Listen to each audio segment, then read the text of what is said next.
Hi, everybody. Misha doesn't need one. I, however, would like a friend. Okay. No, you're okay. What are we? Jitter. Cottage cheese? Yeah, obviously. How's everybody doing today? I know we just saw you last night, but we're back again. Yeah, I feel like we were just here. We were. And it was a lovely gay vampire time. Yes, it Was Damn, I missed something, huh? Yeah, you did. Shame on you. Fair enough. So, quick announcements. Our sponsor for today's force of habit, today's episode is Canadian Dice. If you go to canadiandice.ca and use the code TheVactaire, all one word, you will get 10% off of your dice order. He does ship internationally and is very quick about it. So, go and buy stuff. He's already starting to get Christmas orders, so yeah. Just be aware of that. We're also doing a fundraiser, if you haven't noticed, if you haven't seen any of our things, where we're raising money for Extra Life. So if you go to that link I just posted and go down to roster, pick one of the amazing DMs that are signed up, and you can throw some money for them. And Extra Life will thank you very much. Anything over $20 will get a tax receipt. And yeah, it goes towards pediatric wards across Canada and the US to give them necessary equipment, help with treatments, and just stuff to do between appointments and surgeries. Need my list. Where's my list? And there's nothing scarier than the thought of a defunded medical system, so donate some money, folks. Yeah. America? exactly. Also, if you donate, you will be entered to win a prize pack that I put together. So it does include Crawl of Cthulhu from Eden Footing Games. It just was released a few weeks ago, and I picked up a couple copies to spread the love for Eden Footing Games. It is based on the Babies and Broadsword system, so if you haven't played that, give it a look-see. We have a live play up on our YouTube. It's such a good system. With the creator of Even Footing of Babies and Broadswords, and that's just like the new expansion for it. So go give it a watch. I recorded them on Tuesday. Yes, and you're playing with them on Tuesday. That's right. Let's see. We have our new merch store up. There's lots of cool stuff up there, including some special Spooktober swag. All of that money that gets raised for the Spooktober will go to Extra Life. Yeah. Go check it out at the shop, which is right there in the red bubbles, because they have cheaper shipping. Yeah. We'll just go around the table now and introduce all of our players for today. Starting with DM Cedar the Barefoot. Who are you? Why are you here? How do we know you? Why are you in my house? My apologies, the neighbors are having a bit of a domestic or something like that. Hello, everybody. My name is Cedar the Barefoot. I'm a variety streamer here on Twitch. You may know me from my TikTok account. I'm the one with ADHD, and apparently it's considered a very crucial part of my personality. I love how you say you're the one with ADHD. Well, there's like 5 Excuse of us. me. Yeah, raise your hand. The tree with ADHD, the Gerblin, that guy, you know, hey. Sorry, I'm like really in my like chill DM mode right now because I had to mentally prepare myself for the emotional damage that I'm about to deal. I do the thing. I play the D&D. I've been playing with the Vactaire. What's it now? Like 15, 17 episodes or something like that, Artemis? It's coming up on 20 now. Coming up on 20. I've been watching for a little while. I've been playing for a little while. I'm one of their co-streamers. I love it here. I love Aphi. I love the folks that I work with. I love, I like D&D and I like TTRPGs and I like to play them with other people because it's a lot more fun than playing them by yourself, which I totally haven't done. No, definitely not. No. Once had to test some character voices. Let's not kid ourselves here, folks. I mean, I'm an actor. That's basically character voices anyway. Right. I will be the DM for tonight. The one shot is of the D&D system, D&D 5e specifically, since that is one that most folks here are familiar with. And It is entitled The Silence of Skeggmore. Please be aware, audience members, as I have already warned my team here, my party members, this could possibly end in a total party wipeout based off of your choices. You have been warned. I'm here for it. I'm excited. Everything's gonna be all right. Next up is Jitter. Jitter, who are you and who are you playing tonight? Hello, I am Jitter Splat. Any pronouns? From twitch.tv/JitterSplat. You can also call me Cass. That's my name, and I respond to it more readily. I'm also a Vector co-streamer. I've not been as active because life's a bitch, but I'm also do a bunch of different stuff. I play a lot of multiplayer games with some friends, and I have my own D&D game called Catnip and Curtsy that I like to play with Twitch viewers, and there's some interaction systems there. So hopefully that'll be back online soon. And I'm playing Misha Barxley, a small little kobold bard whose artistic expression of choice is shadow puppets from an ever-bright lantern strapped to her tail. So hopefully you don't cast a magical darkness or she'll be totally useless and probably cry. And that'll be on you. Well, kobolds can see in the dark, so at least that's okay. But she needs lights for magics. I know. Magics but and mischief. shadows exist always in darkness. It's nothing but shadow. Do you still cast a shadow in total darkness? If I follow from the dark, does it make a sound? Only if you trip over the cat. That's true. So next up is Hunter. Who are you? Who are you playing? Hello, I am Hunter. You can find me over on, we're on Twitch, but you can find me here on Twitch on Warlocks and Waffles. Schedule's a little weird there right now as we're moving some stuff around, but the one that you can always find us is Monday nights, except this upcoming Monday night, so I guess not always. So Most you're lying, Monday is nights. what you're saying. Most Monday nights you can find us there for our actual play, Hash Browns and Hooligans. It's Monday nights at 8 o'clock Eastern. That's a very fun game. Let's see. That's pretty much it. I do other things occasionally. I show up here every once in a while. And yeah, that's me. I am playing Kysses, who is definitely a normal orc bard. Please stop asking me about it. Totally normal orc bard. Just an orc. Nothing suspicious. There are no concerns. None whatsoever. Jeremy, who are you and who are you playing? I'm Jeremy. I hate it here.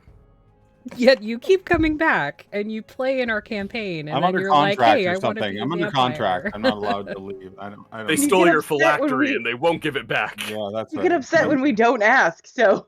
That's right. So anyway, I'm Jeremy. I'm half of the Old Men Rolling Dice podcast, and third. I stream. Ever. I stream here. No, I'm really big, and and I what else am I? I'm DM _Jeremy here on Twitch. Yeah, I'm playing Zinc. Wait, you who is Zinc? I am Zinc. Okay. I am Zinc. I'm kind of ripping something off here. You might catch on. But Zinc is like a big Dragonborn fighter, and he's sort of like the big overprotective brother of the group. We love him. We do. We stand. We stand. He's I'm already admitted it to the players, but I'm going to admit it to the audience because they deserve to know. He dropped what Zinc looked like in our chat very early on when we knew this was going to be a thing, and the first thing I thought was, "Oh no, he's hot." Yep. I keep saying I'm not a furry, but like, Listen, it happens. Spend long enough on the internet. Drink up, Does a dra- motherfuckers. does a- Let's does be a thirsty. dragon fall in, like a dragon isn't furry. Does it still fall into the furry category? does it make you a scaly? I was Yeah. just going straight Yeah. motherfucker. That's worse. Scaly feels worse to say. Scaly. Why is it just because he's got a cloaca? It doesn't have the same mouthfeel. The cloaca doesn't? No, the word. not the cloaca. No, not the cloaca. We do stand the furries You've here. done a bad. Do Dragonborn We've done have that that? thing. Do Dragonborn have that? I feel like bad as the resident furry in house. I think. I don't know. Honestly, your Zinc can have whatever type of genitalia that you want Zinc to have because Zinc is your character. Everybody tweet at Chris Perkins. Ask him, do Dragonborns have cloacas? It's just a smaller Zinc down there. It's like a little like Gumby. It's Or just they- like it's or just a they, Hero like- Forge mini. Are they Yeah, like it's just. are they like sharks? Are there two of them? Maybe. Oh, you're Maybe. right, sharks How many do Zincs have- can you fit in your pants? Well, turn your light on, and I'll shadow puppet it on the wall for you. That's great because you're just about waist height. Perfect. Good lord. Anyway, moving on. Artemis, who are you and who are you playing? Oh god, yeah. So I'm Artemis, and I DM on Friday nights, play on Mondays in Aphi's game. I do our social media and content coordination. This month's craziness was my fault. Yeah, Absolutely, 100% your fault. I had nothing to do with it. nope, nothing at all. See, you Fine. think you're important. You keep trying to get more and more accolades, but Ooh, me? No, your sidekick there.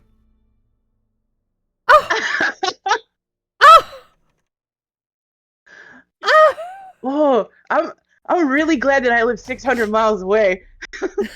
Yikers, schnikers. Gary Sorry. Con is right around the corner. There's going to be more Jeremy door. There's doesn't. apparently going to be more doorknobbing. I'm just gonna go shit on his porch. Like, I don't know what that is. I love that So help me the God if there's shit on my porch. I'm just telling you. there. I mean, I just got prank mail. I can suggest to you a couple of very good websites to send prank mail to people. Oh boy. I don't know if anybody saw my recent TikTok. haven't yet. Yeah. So who are you Furiously playing? googling. Hold on. Yeah, so I am playing Squish. Oh my God. You're playing Squish. Can't show you what was in it. The Kenku monk, Way of Mercy. And I'm going to do my damnedest to not be group mom again tonight. Well, I'm we'll see how Zinc. that goes. We all do our best. We can't help what happens. Artemis is gonna be the group mom. Shut up. We'll see. I I thought Look. I'm Team Zinc right now for group mom. Yeah, Zinc yeah. better be group mom. I am Zinc. You are Zinc. Yes, you are. And I'm Aphi. This is my shit show. Are we Zinc? We're all Zinc. We are Zinc. I am Zinc. I am Zinc. We are Zinc. Yep. But yeah, you can find me here on the Vactair. I can be contacted through the Vactair social media as well as my own Aphi the DM _, throughout all that nonsense. And I will be playing Sorcha tonight, who is a half-elf wizard.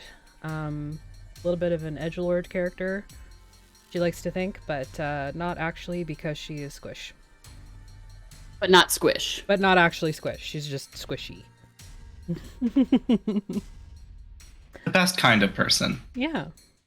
All right, Cedar, take us away. Lovely, lovely, lovely.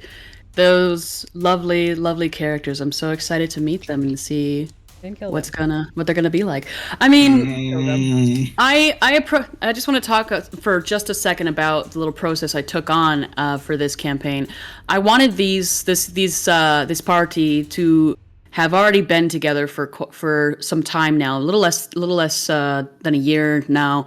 So throughout the past month or so, I have created a few scenarios in which the party had certain adventures or like needs to meet or whatever have you, and I just dropped them in the group chat that we're all in. Like, oh, so this happened. How did you all react? Or like, there's a tavern brawl going on. Who started it? Who's trying to finish it? Who is totally not there? And so on and so forth. Just to not only get to know the characters, but to give a chance for the players to kind of come together. And I gotta say, some of the scenarios had some very interesting answers, and I almost wish I had the time to share them with all of you, because some of them were actually pretty gold.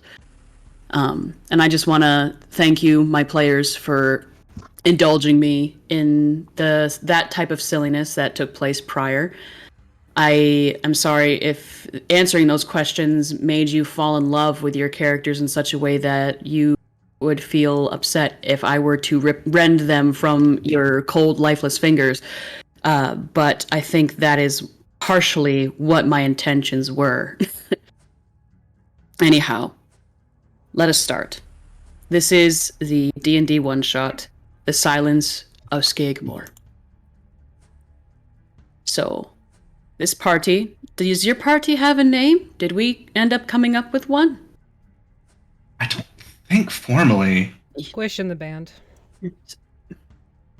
Squish and Co. Squish and the Squishies. Squish and the Squishies. And Zinc.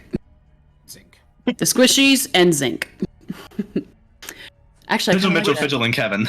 the Zinc Squish, Squishies. Squish and the Squishies, and also Zinc is there. Yes. Perfect. I am Zinc. Perfect. As I said, your party will have been traveling together and working together for months now. It is it's not necessarily clear how you all came to start working together. But you've got a few adventures under your belt. You've solved some mysteries. You've rescued some helpless folk who were in need of help. You've righted some wrongs. You have wronged some rights. But for the most part, your party has gained a relatively positive reputation in the country of Gamla Sigra. The overall quality of that reputation, of course, beyond surface value, is up to you. You have made a name for yourself regardless. You are definitely more powerful than your average individual. Your party has recently been summoned once again by what is called the Circle. This is a municipal council of representatives from all over the 9 territories of Gamla Sigra. After gaining more than some renown, you have indeed been hired by them twice before. Both of these quests ended in victory, but they did cost much blood and sweat. The scars remaining from those quests were soothed by a hefty payment of gold and platinum at a sum that your party, as a group, had never been paid for. So whether or not that influenced your choice in this replying to this summoning, that is up to you. I'm not sure how motivated your characters are by money. I am Zinc. You are very, very motivated. You are briefed at the Circle's table. It is a large surface of carved wood and stone, and it shows a great map of Gamla Sigra. The north is relatively cold and mountainous terrain, but kind of edges out into a large, flat, nearly snow-white oasis. The central areas and to the east and west are a little bit more temperate than the freezing cold north. Right now, it's fairly similar to our area. It's autumn. It's getting a little colder. To the south, more mountains that will lead slowly further down to the coasts, but it's a little bit more temperate down there. And that area in particular is why you have been called. The Circle tells you that this time your mission, should you accept, will take you to the lower part of the country, to a small city that resides on the main route leading up from the south, the southern coasts, of Scald's Walk, which is the main route. You are to be sent to, if you accept, to the city of Skeggmore. A couple of you have been out there before, and perhaps know a little bit more about the city than the others. It's not a terribly large city, but it's not terribly small. There is a temple there. There is a population of roughly 900 or so. It's not small, it's not large. There's a river running through it. The main road goes straight through it as well. It is a wealthy enough city to have walls protecting the entirety of it. They tell you that there have been reports of Skeggmore suddenly becoming inaccessible. Just 2 days prior, without warning, the city's gates were shut tight, allowing no entry and no exit. No one in, no one out. Relatively soon after, A dome-shaped magical barrier was raised. No one could cross it. No one could leave it. This enclosed the city's walls, as well as the surrounding farmlands. And just hours later, smoke and flames could be seen rising from the city. It burned for about an hour before a storm came through. It is the rainy season after all, and it seemingly put out the worst of the fires. But still, the magical barrier remained in place. No word, no sign, nothing. The circle tells you that they are preparing to send a garrison down to Skeggmore. They are equipped to provide aid and protection to any survivors if they are found, if they are able to bring down the barrier. They are sending this garrison to supplement a garrison that was already sent. And they want you to go with the second garrison. Something doesn't feel right. They don't know what's going on. They want you to go with them. Help with search, rescue, learn what happened, clear out any danger that may remain. How do your characters react to this inquiry? What do you say when you are asked to accompany the second garrison? Sorcha. What's the pay? They tell you that the pay will be greater than the previous sums combined. I'm in. Squish. Squish just signs, I accept. Zinc. I am Zinc. That means yes. Kysses. I'm Zinc. I mean, I'm okay with it, so as long as we're getting paid, let's do it.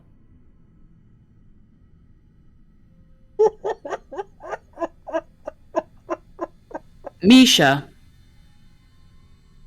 I think Misha doesn't say anything at first, and she's kind of flicking her tail behind her head, like absentmindedly, and just looks over to the others who've already accepted and just nods slowly. Very well.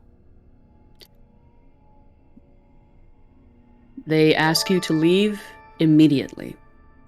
You go to your lodgings. Whether or not you have a keep or an area that you stay together is up to you. You definitely have the money supplement to do so if that's something that you would have wanted. You go back for some of your materials, you hit up the market for anything that you might be looking for. I will grant you all the opportunity to receive, no cost, a greater healing potion for each of you. And as a party, a healing potion that is twice your number.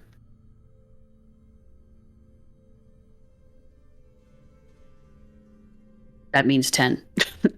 10 regular ass healing potions. I was trying to so hard to figure out what that meant. It's gonna heal me twice my hit points? That does nothing. The temporary hit points? I'm confused. Mm-hmm. So 10 regular hit. 10 regular. Yes, as a group in your party, as a group your party has. You can split them up however you wish. Do we want to just each take 2? Yeah. I'm Zinc. Seems Very good well. enough for me. That means yes.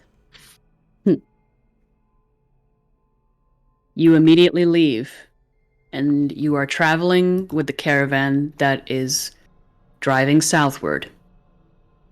Few twists and turns along the way.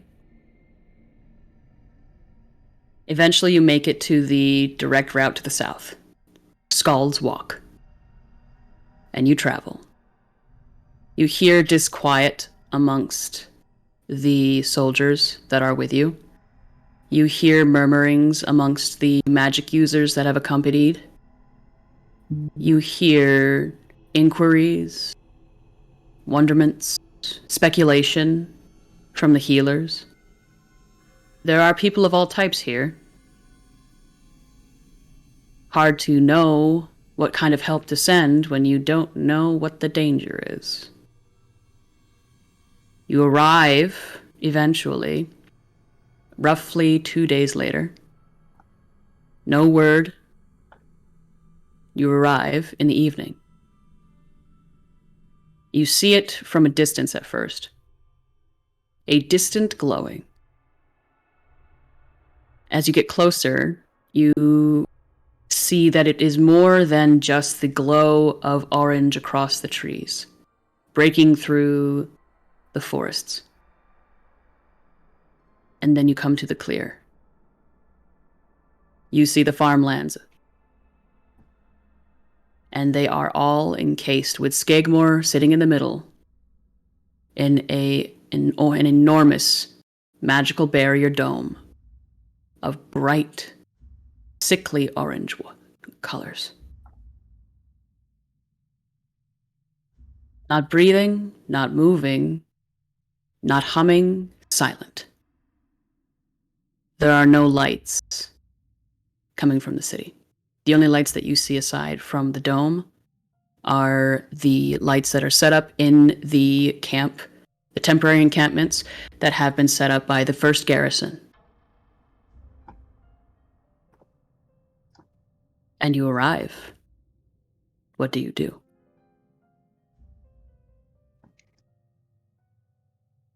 I'd like to try and identify the dome.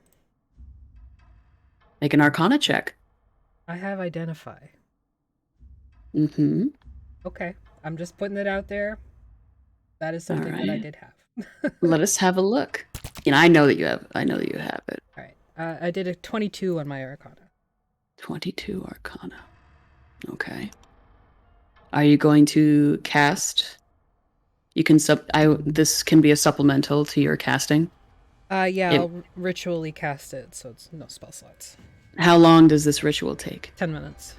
10 minutes. Where do you... Zinc's gonna follow her over there and just sort of stand by as Mm, she does her ritual. okay. You find that you are not the only magic user who is seated nearby the dome.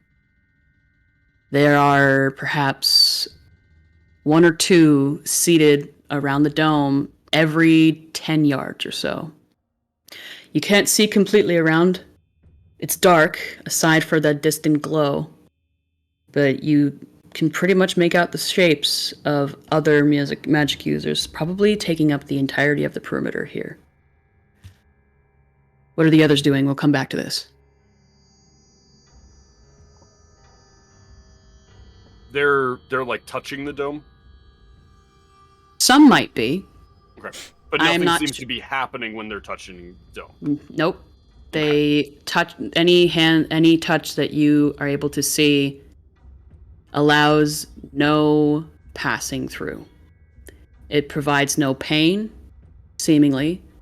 There's seemingly just a wall. Okay. Solid and impenetrable.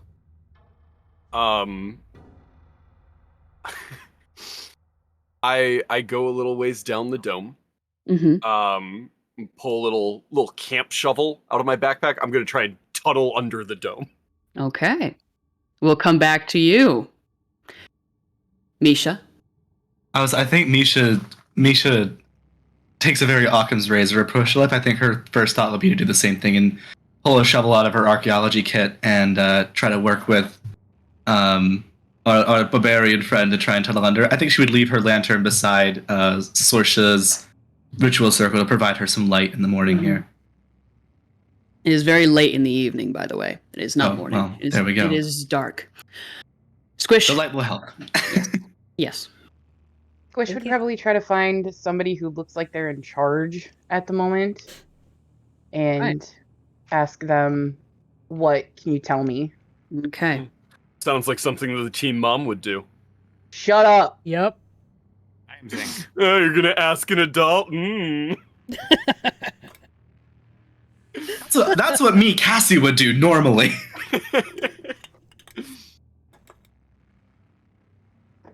I thought we You were in re- charge. Oh, sorry, go ahead. No, I'm like, I thought we were in charge, so that's why I didn't ask anybody. Like, I'll just take over. All right. You immediately recognize seemingly from the first garrison. You have worked with this individual before. This is Captain Geeta.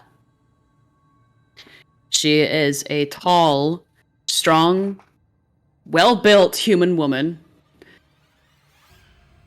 Very tightly braided back hair. Probably sandy kind of color. Dark brown eyes. And a mean streak if there ever was one. But she's good. She's a good drinking buddy. She recognizes you immediately. I have a question. Sure. When you say tightly braided back hair, do you mean their hair is in a braid down their back, or their back hair is braided? Yes.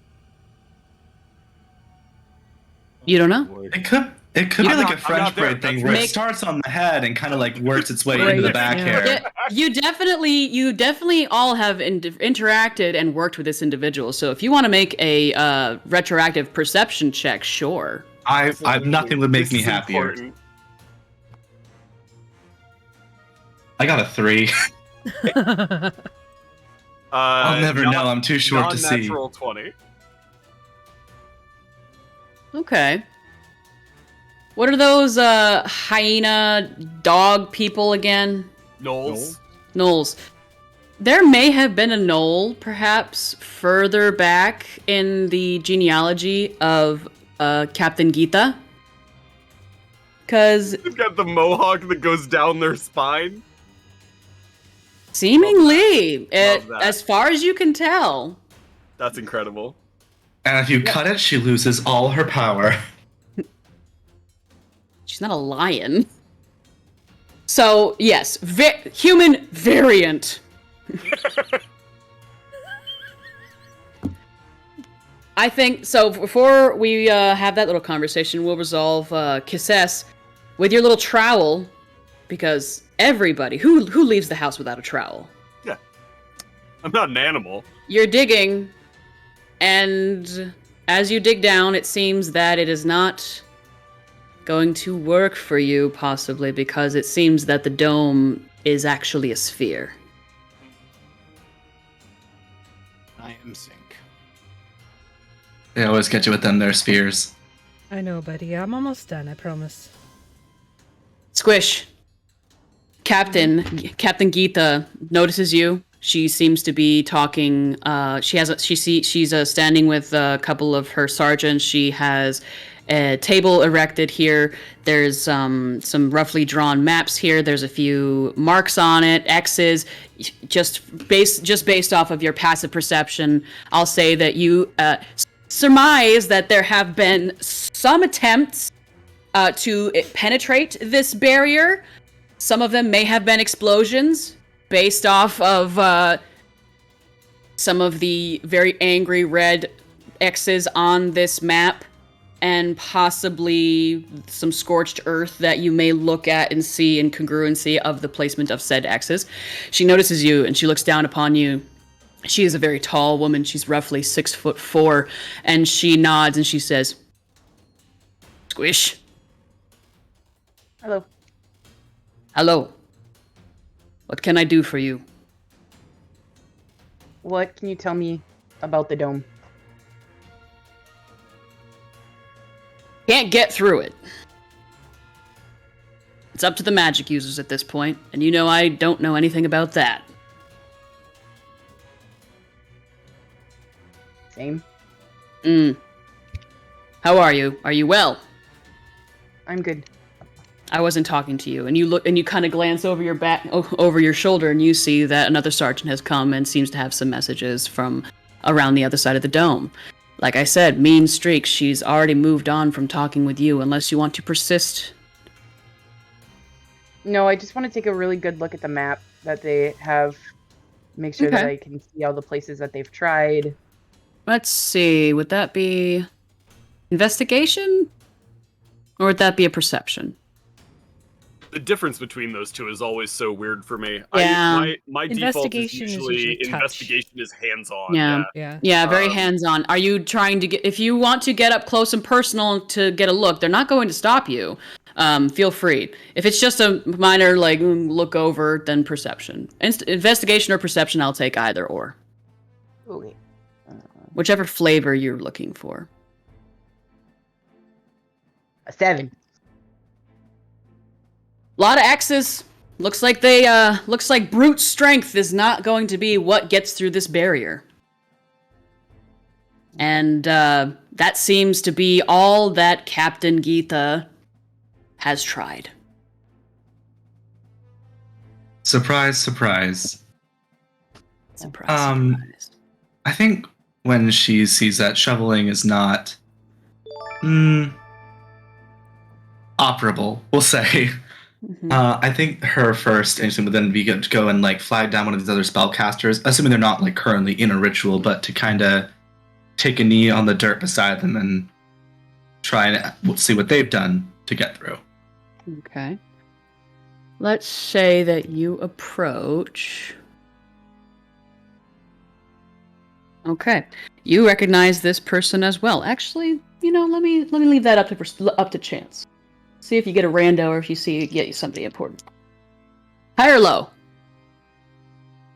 Low. I know my luck. It was a 20. Yes. Oh, damn it! You get luck it. is No, shit. you meet somebody important. You see Sir Byrne.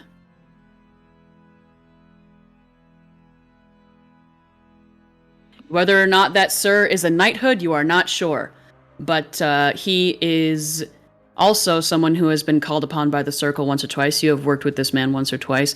He is a relatively average height. I'd say possibly around 5'8", 5'9". He has a greenish tone to his skin that implies an orcish heritage, and he seems to be just coming out of meditation, possibly, as he is seated in front of this barrier, holding his hands upon it. He drops his hands. It's probably what catches your attention, and he huffs in annoyance and wipes sweat from his brow as you approach. You're muted, darling. I think Misha would just come and take a knee beside him and be like, well, no dice so far this evening, huh? He pauses and looks at you, and he gives you a nod in greeting, and then shakes his head. You are right. No, as you say, dice. Well, I didn't make it so far in school myself. What do you think we're working with here? Do we know anything about where this came from? Looks like someone tried to blow some holes in it, but Yes, that would be Captain Geetha. She I was always never a likes huge fan. She always likes to approach things with the very head first, ask questions later. But you and I know that subtlety is often required, yes? Indeed. And he wipes further sweat from his brow. Mm-hmm. We Oh, believe. here, let me. I think Misha's gonna pull out a little handkerchief and just kind of dabs him off. He accepts the somewhat intimate gesture, knowing that I'm guessing that this is a character trait of Misha, not necessarily understanding lack of familiarity between those she has worked with and those she considers her friends. Misha is a kobold, correct? Yeah, Correct. So she's on her tippy toes doing this. he's also seated, and he's also not terribly tall. Right. Still up on tippy toes. Yeah, probably. Oh, absolutely. All my characters are very small or very large. Excellent. He I think you pat his brow, and he reaches into his coat and pulls out a pipe to begin packing it. I don't think Misha smokes. I think she just kind of takes a seat back down and says, well, you know my magical bent, as it were, and if you look exhausted, I'm assuming battering against this thing has been quite a trial on your endurance. If you think I could lend a hand at anything that's had some promise, I'd be happy to. I'm basically trying to offer bardic inspiration here. if it would help. Go for it. Roll it. I don't roll that. They do. Oh, well, what is it again? What's the It's a D8. D8. They add a D8 to whatever they were doing. Okay. I think the way this looks is Misha kind of holds her lantern over her shoulder with her tail and kind of bends the shadows away around this man in order to give him some extra space to work. All right. That he seems somewhat rejuvenated and encouraged by having you around. You obviously are. Excuse me. Your words have definitely inspired him. And he goes back to what seemingly is his work, as the other magic users all seem to reach up to place their hands upon the barrier as well, almost in unison, as if taking up a line to tug down, to pull a boat to shore, all at the same time together. Sorcha, almost instinctually, you place your hands upon this barrier nearly at the same time as the other magic users do. Whether or not you've noticed is up to you. The ritual comes to a close and you place your hands upon this barrier and you feel a very, very heavy power.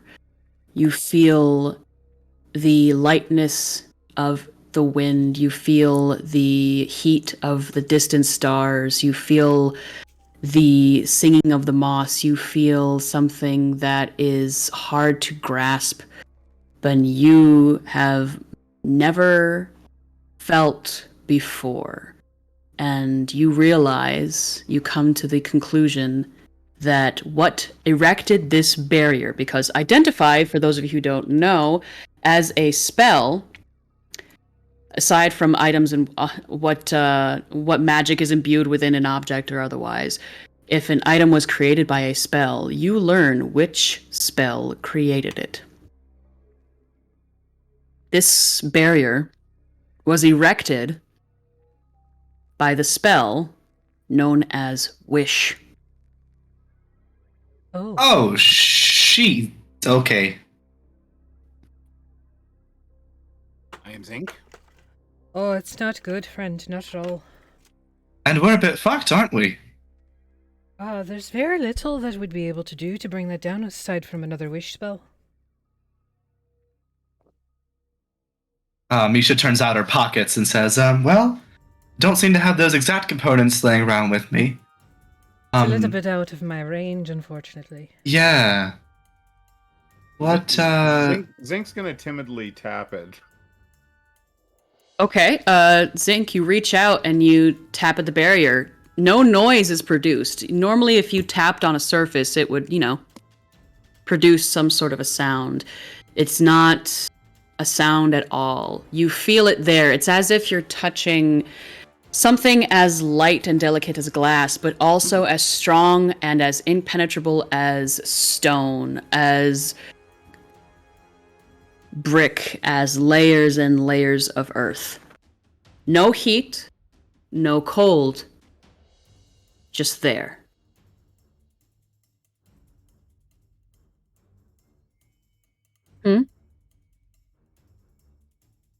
I thought you said something, sorry. No. No. All right. I got, because I don't got much to go against something like that.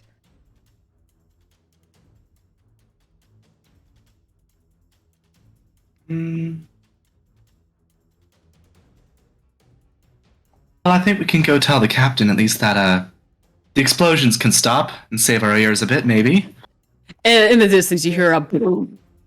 I'd like to imagine there are explosions Sure. happening occasionally. Yes, absolutely. There, it's like as if you were in the trenches of World War II. Occasionally, there is a controlled, of course, controlled explosion, a shower of dirt and rocks, and then a distant, after a long pause. Damn it!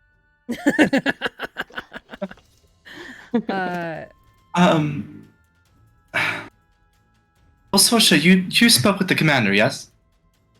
Oh no, I went right to work. What, Oh, Or no, who spoke? One of us did. I'm sorry, I'm so absent-minded.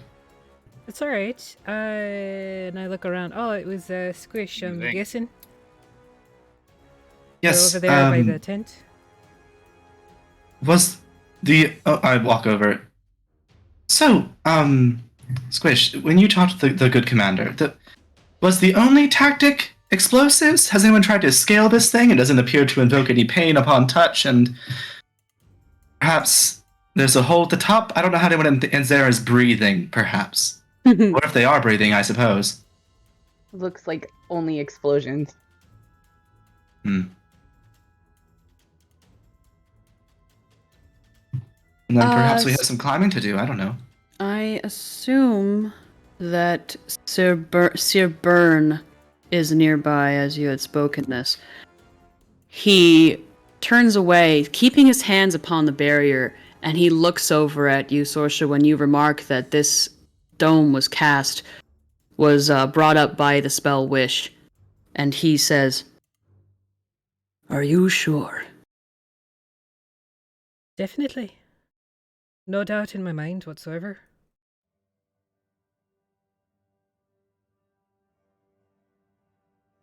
He places his hands down into his lap, and with shaking, he draws his pipe back up to his lips, and he takes a long inhale, and he exhales.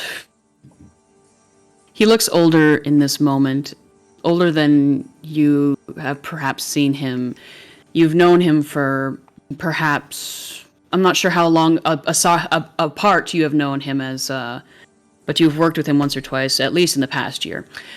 He was never terribly young, but there are some creases that seem to take over his face, and just the expression he takes on as he nearly sinks into himself. What's on your mind? Looking a little tense.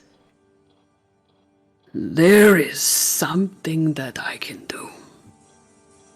Perhaps. Such as?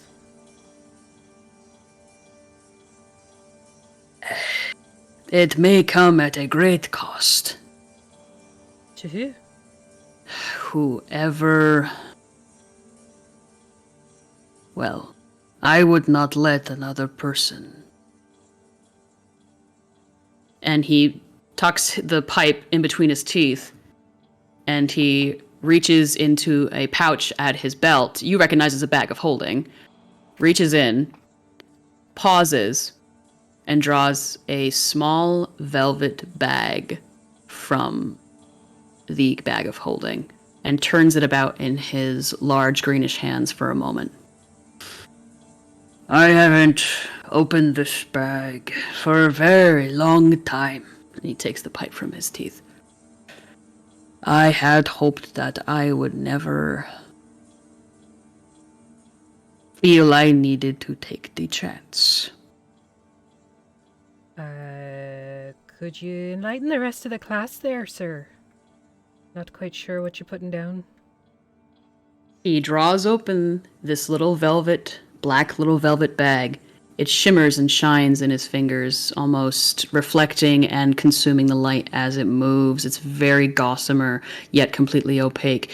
He tips it up, and into his hand drops a very small deck of cards. Oh The no. moment you said velvet bag, I was like, oh. Yeah, I'm like, oh shit. I recognize I am that Zinc. description. Is that what Zinc is doing? I am Zinc! I am Zinc! He's Zinc. saying no. I am Zinc. Kysses is immediately running over and going, Oh, do you know Pinnacle? Zinc's gonna put out like a big hand in front of our little orcish friend here, and like, I am Zinc. He says no, don't be doing that. You don't know what the cards will do. No, we don't. But yet, the only way that I know to counteract a wish is with another wish.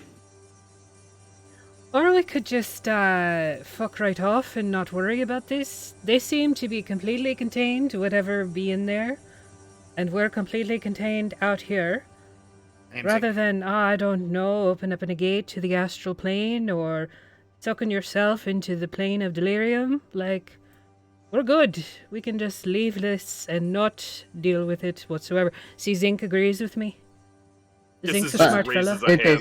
It is very lucky for us that those 2 cards have already been drawn by friends of mine.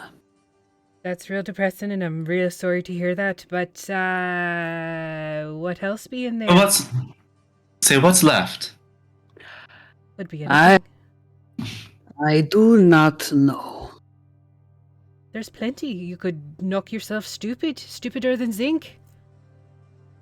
Well, that is unkind. And he pulls the pipe back up to his lips. I'm just kidding, Zinc. I know. There's a slight chuckling sound that comes from my lower half. Please do that. Please admit to this chuckling. We know what from the lower half of me you just hear Just this cackle from your crotch. A crotch cackle, if you will. A little crotch cackle, yeah. A crotchel won't hurt nobody. You are all seemingly already aware of something about Kysses. A totally normal orc. Totally normal. No doubt about that in anyone's mind. And Byrne has worked with you all once or twice. You all do a cursory, just momentary glance, and then continue with your conversation, like acting as if to us nothing every had single happened. time because we would look at it. That's up to the totally normal orcs lower half. Other half. So when I take a look at this deck of cards, about how much of the deck is remaining? This was never a full deck to begin with, and only remaining are 4 cards. I am Zinc. He says don't be a git and don't pull a card. I think Misha pulls a pair of dice out of her bag and flips one. She flips one over to our friend here and says, we've rolled with worse odds before, huh? Cedar, you don't know this. A deck of many things is my weakness. As a player, I gathered that based off of your excitement. I have a deck of many things sitting on my desk here. Yeah. I love a deck of many Yep, things. yeah, I was gonna say, I think Aphi's got one too. So I love it. I am more than happy to have Kysses pull a card right off the bat. I have no problem with that. I have lost characters to less. I think Misha kind of scrambles up the die she has in her hand and things on the ground. She says, "If I roll higher than you owe me drinks after this is done." And she gets it up her tippy toes again and pulls a card off the top of the deck. Oh, well, if you're pulling one, I'm pulling one. I'm not going to let you pull alone. Immediately. The moment I see Misha reach for a card, I also pull a card. So I reach out and grab Zinc's hand, just because if we get pulled into the astral plane, I don't want to go anywhere without him. Mm-hmm. I am Zinc. Okay, so that was a very disappointed I am Zinc. I would like to just make sure that I'm understanding this correctly. So Misha has pulled a card. Correct. Yes. And at the same time, Kysses has pulled a card. But how many hands reach out from Kysses to pull a card? How many cards in total? How many cards in total have just been pulled? Let me roll a d4. Fate is on my side. 1. Okay. Nice. Okay. Here we go. I expected something, but I never. I expected something would happen. Oh boy. All right. How am I going to do this?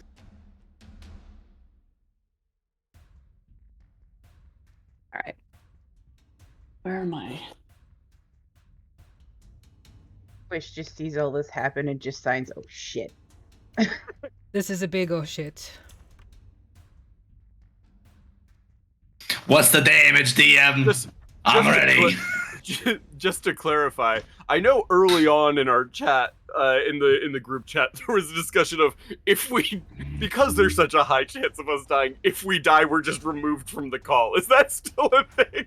No, Nah. it messes up the I think that'd be camera. very funny. They wouldn't let me. Oh man. Also, I didn't have enough time to just draw your characters with like X's over their eyes, so Oh. Hilarious. I'll get them to you at another point. Okay, where is this? I have a little thing put together here. Are we about to set the record for shortest one shot ever? Oh man, that'd be incredible. I hope not, because I have worked very hard on this story. Jeremy disappeared. All right, okay. I'm I'm gonna leaving roll. these assholes. I'm gonna roll my Fingers D. crossed. I'm gonna roll my D4. We're going to start with Misha. Since you were right there, you were therefore able to draw it the best. This is my D4. Very I witty. like that. Treat me I- well. I have. Would you like to blow on it? Excellent. I have chosen already the 4 cards that remain here. I will say one of them is indeed the one that will give you a wish. I believe that's the moon, correct? The moon gives you like one or two. Stars, yeah. I think it's the moon that gives you 2 wishes, I think. Oh god, we shouldn't be trusted with 1 wish, let alone 2. Well, 1d3 times wishes. Okay. Yeah. Here we go. Okay. Oh no. Oh, That no, is no, not, no. That's not a great sound to hear immediately after pulling a card from the deck. What is it? Ooh, pretty. So pretty. What I'll is find mine. it? Oh, come on, what is it? Misha, Yeah. What's up? you pull your card and you turn it to face you. The face of this card is not painted, it is not printed. It almost seems like a window. It seems like a holographic card with layers and layers and layers. It's one of those videos that you see where people have drawn something and they zoom into the doorway and they zoom into that doorway and they zoom into another world almost. It's a very complex looking card and it is a sky full of stars. One in particular comes close to view as you stare into it. The star fills your eyes. You have drawn the star. Increase 1 of your ability scores by 2. Ooh. By 2! The score can exceed 20, but cannot exceed 24. Okay. You are incredibly lucky. I love it here. Now, time for Kysses' draw. I'm so excited.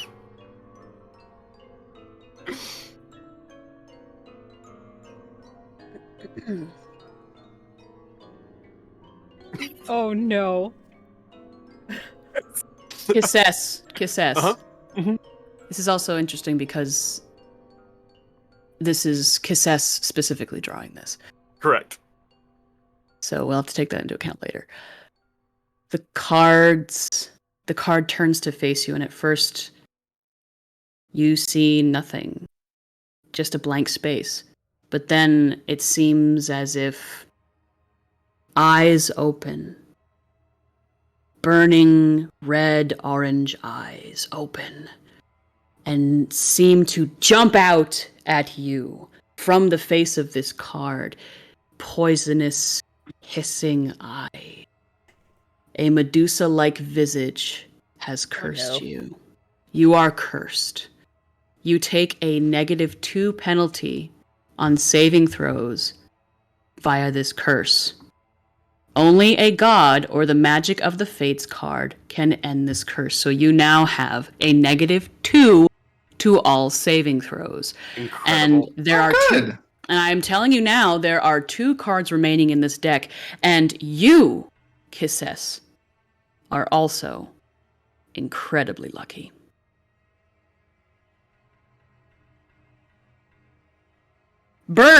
Zinc! Burns' mouth opens and just the pipe drops from his mouth as he now only holds the 2 remaining cards, as you both have just drawn these cards. As you draw and look into these cards, they don't disintegrate. They don't just disappear. They, almost as if an exhale breathes out into the world around you, and they just completely come and disappear into mist.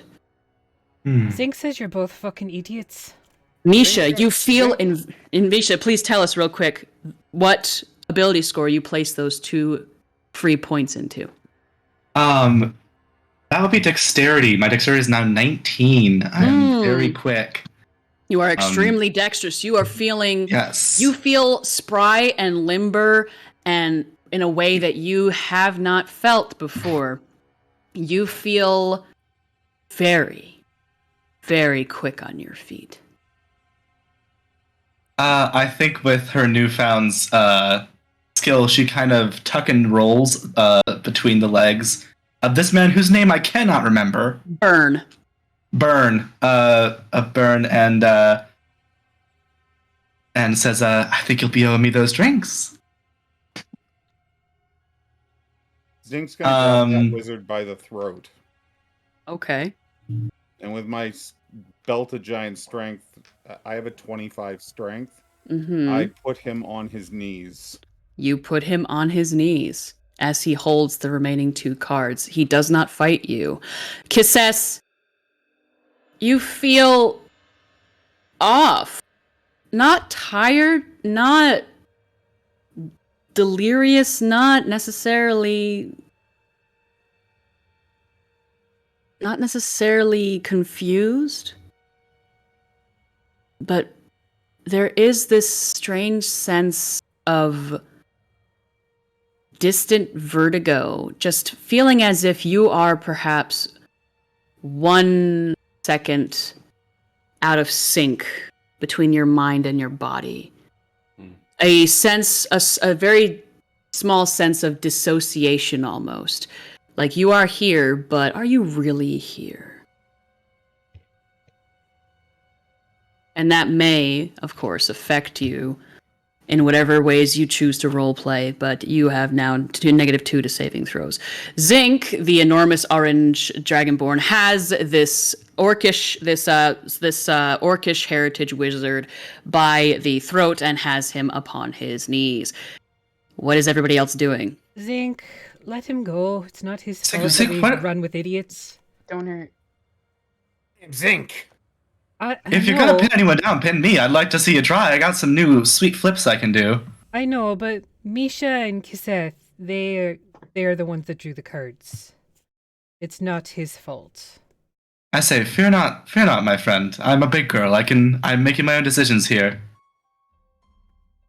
No adventure was without danger, and if the stakes are higher, then the pay shall be as well.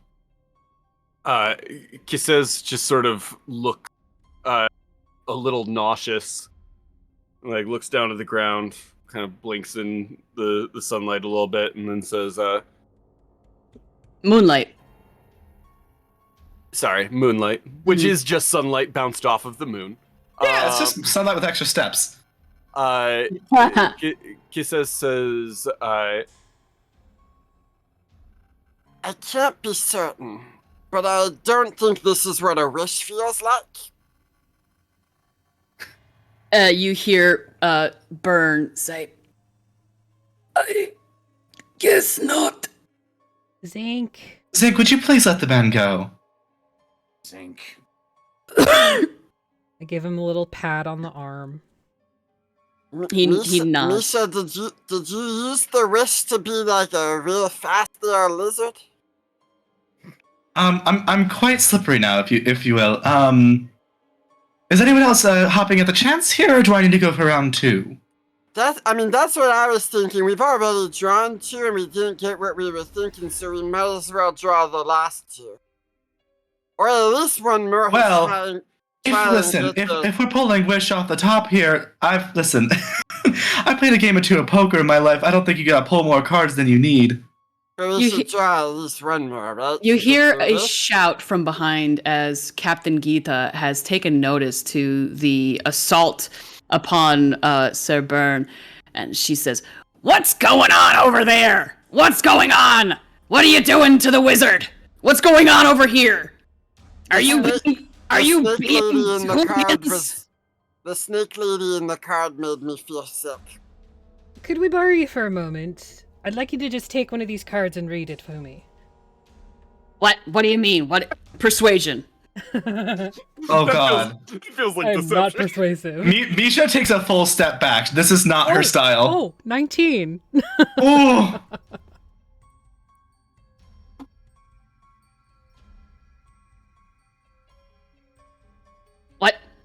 What, these cards? She reaches out. Yeah, one of them. Misha is frozen. She pulls a card from the hand of Byrne, who is still clutching at his throat, It's a just trying to horrible thing to regain do. himself. Actually, I'm gonna give him a chance to stop her real quick here. I think Misha would like to try and smack it out of her hand. You want to what? Ooh. You want to what, Misha? I think Misha's gonna try and smack her hand with her tail to like stop her. Dex? Is this a ranged attack? Is that considered an attack? I don't want to attack her. I'm just trying to like stop this. This is not. Dex It's more. check? Is it Dex like a check? dex Sure thing. Dex save? Just a dex save to see if you can react fast enough? No, she's not trying to save herself. How do I roll a check? I'm just gonna roll a d20 here. Yeah, you're gonna have to beat a 19 naturally. That's a 21. 17 plus 4. Hang on, what's 17 plus 4, 21? Yeah. Hang on, I gotta check what her... Oh boy. I'm gonna roll a d4, y'all, because, yeah. It meets, it beats! Needs a 1, right? In order to not be able to get it? Look, it's either going to go real well or real bad. Captain Geetha has her fingers wrapped around this card as she pulls it from her friend's hand. I don't know what I'm supposed to be doing with this. Just read it. And she pauses as she comes face to face with this card as Misha's tail whips through the air just past her hand. The others pause. You all pause. You wait with bated breath. It seems like the second is dragging on and on forever. And she tilts her head.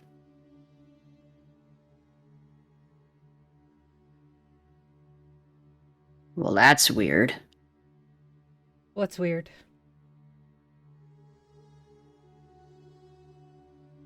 Now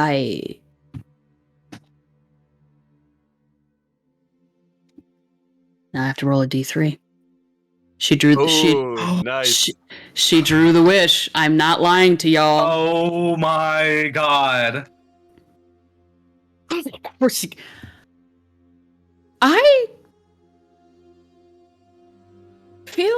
I guess I have 3 wishes. Oh, perfect. Great. Wish for the dome to be gone first. What? The dome. The dome needs to be gone. We need a wish to do that. Why? Because it was made by the wish spell. Oh. No.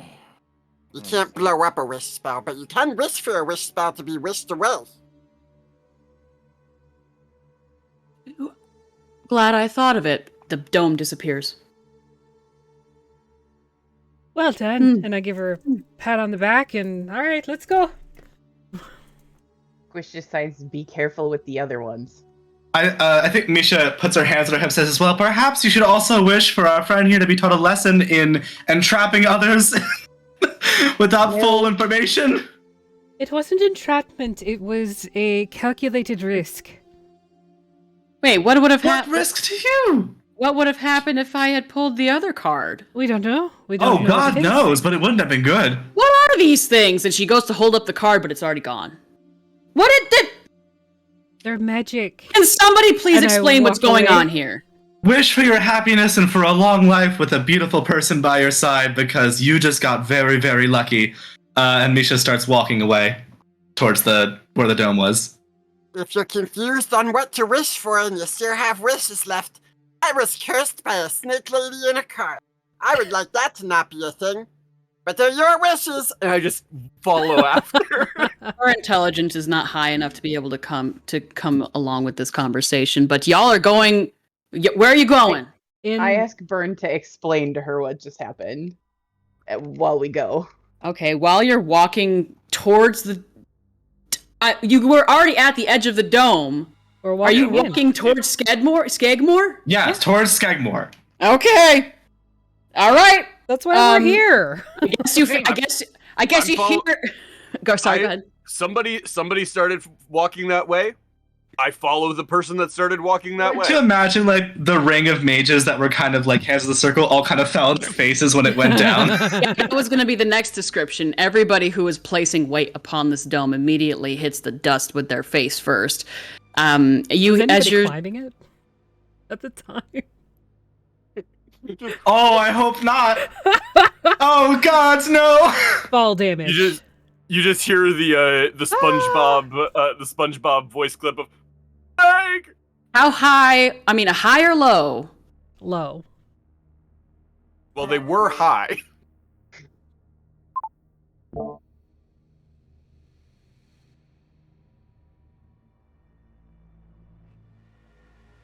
Oh dear. Chrissy, wake up. I don't like this.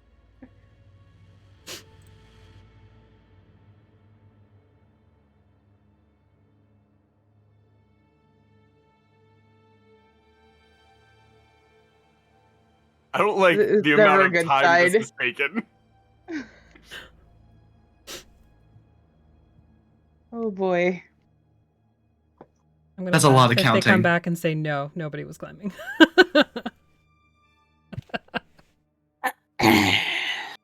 Perception check. Nope. Ooh, 18 plus 22. 5. 22, a 5, 4. 4, Six. 6. Sorcha? 11. Sorcha, Misha. You see it and hear it. Everyone else, you hear the shocked, surprised screams of several people. Some screams last longer than the others.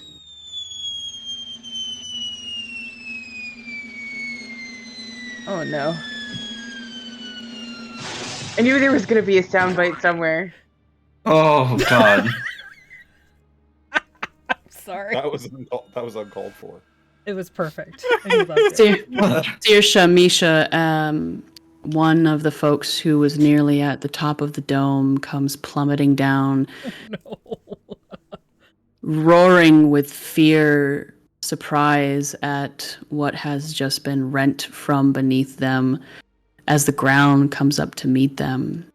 And the ground is still wet with the rain that had fallen this earlier during the day, and you hear a wet thump and a sickening crunch. Misha tugs her cowl down and over her eyes and keeps walking towards Skeggmore. I look disappointed with everyone around me. Oh, that's unfortunate.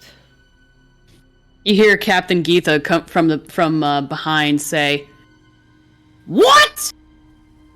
Sorcha, you son of a bitch!" Or sorry, Sorcha, you son of a bitch! I didn't do anything. You And you hear stomping coming forward as Captain Geeta is trying to catch up with you and your party. What do you mean you didn't do anything? You're telling me I could have drawn a card that could have sucked me into another dimension? No. Or could have turned my insides outside? I would have fucking kill you! I'm running. I have 35-foot movement when I'm walking, so I will outpace her. Yeah, you better fucking run! Next time I come face to face with you, I'm gonna punch you so fucking hard you're gonna spit your teeth out of your vagina! You can try. Oh my God. Misha turns around. You could always wish for the chance. Oh shit.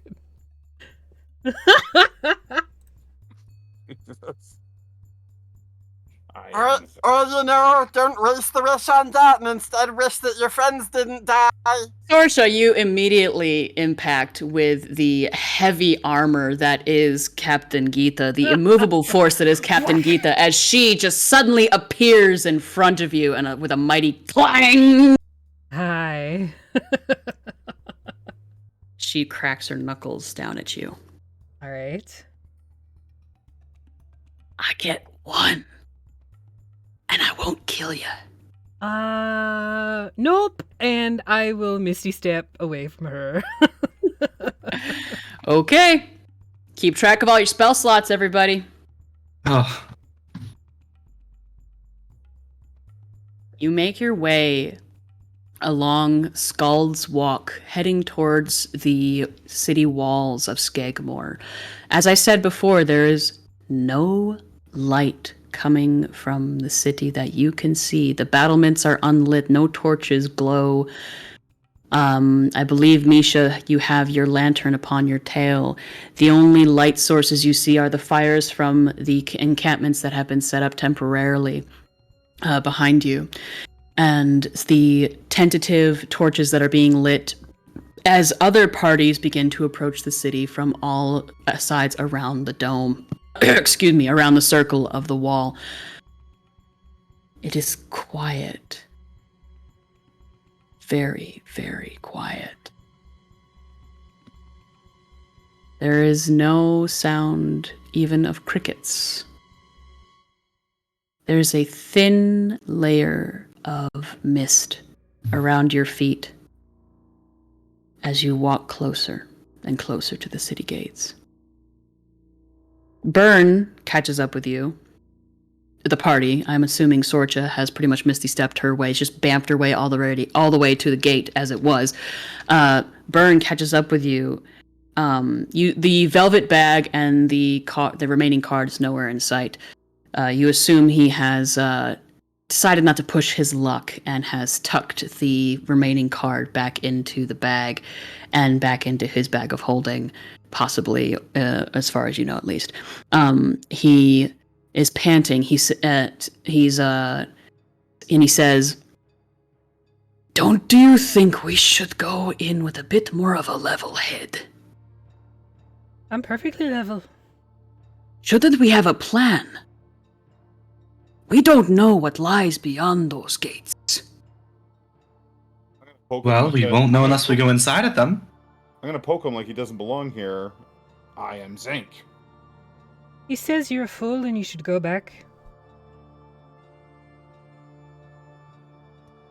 Kind of looks around at all of you. Squish signs, let us take a look first. Okay. The smaller party will be less obvious. I suppose that I will go around and try to intercept the other parties that are making their way up to the walls now. Pincer Be attack. safe. Be safe. You owe me a set of heights, Burns. I ain't coming down without that being leveled first. And he smiles down at you. You got it.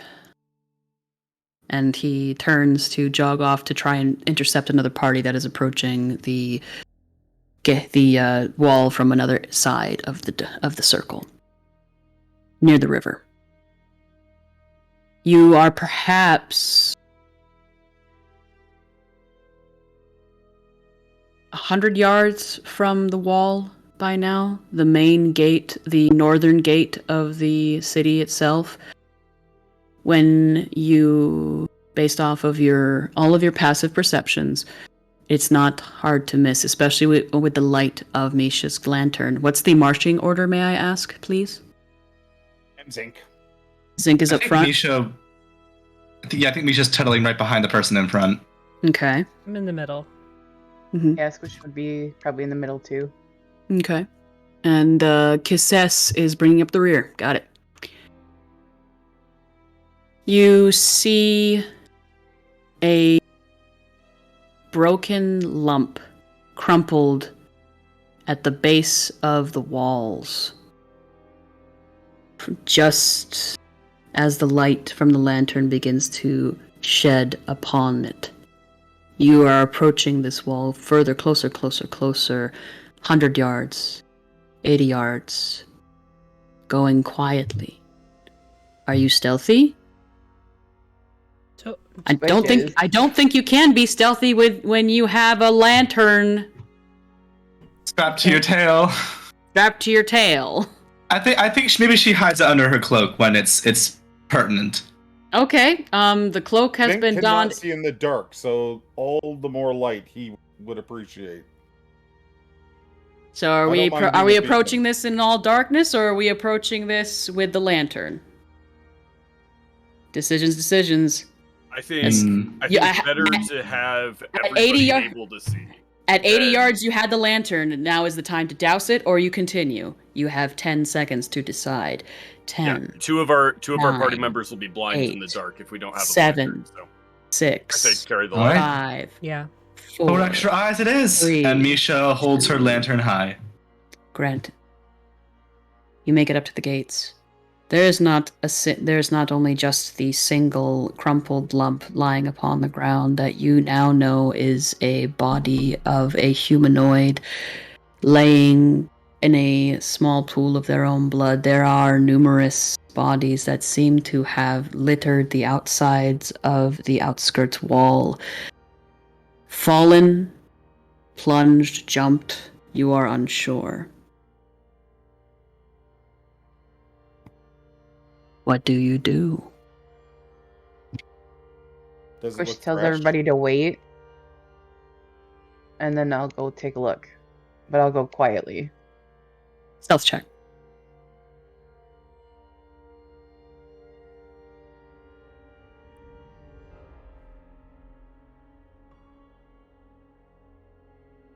$24.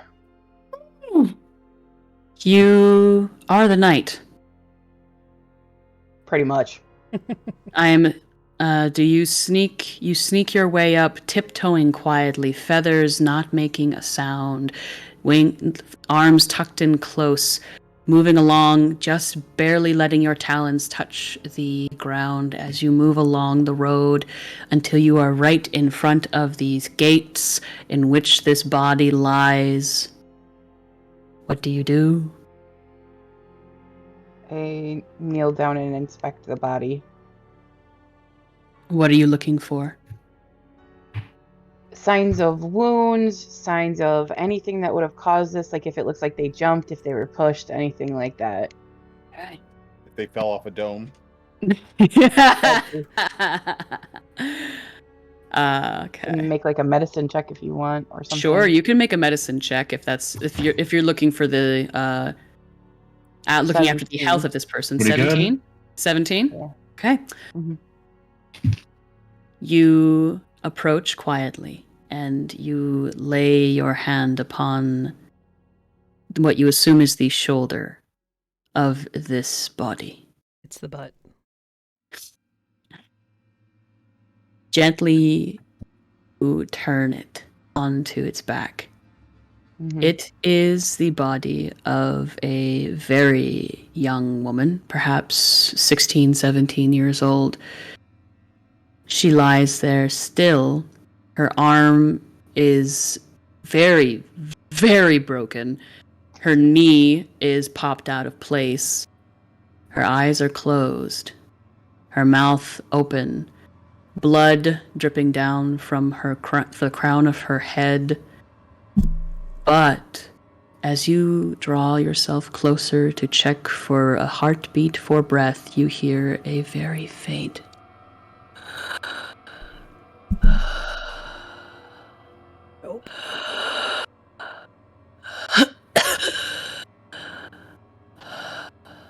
Okay.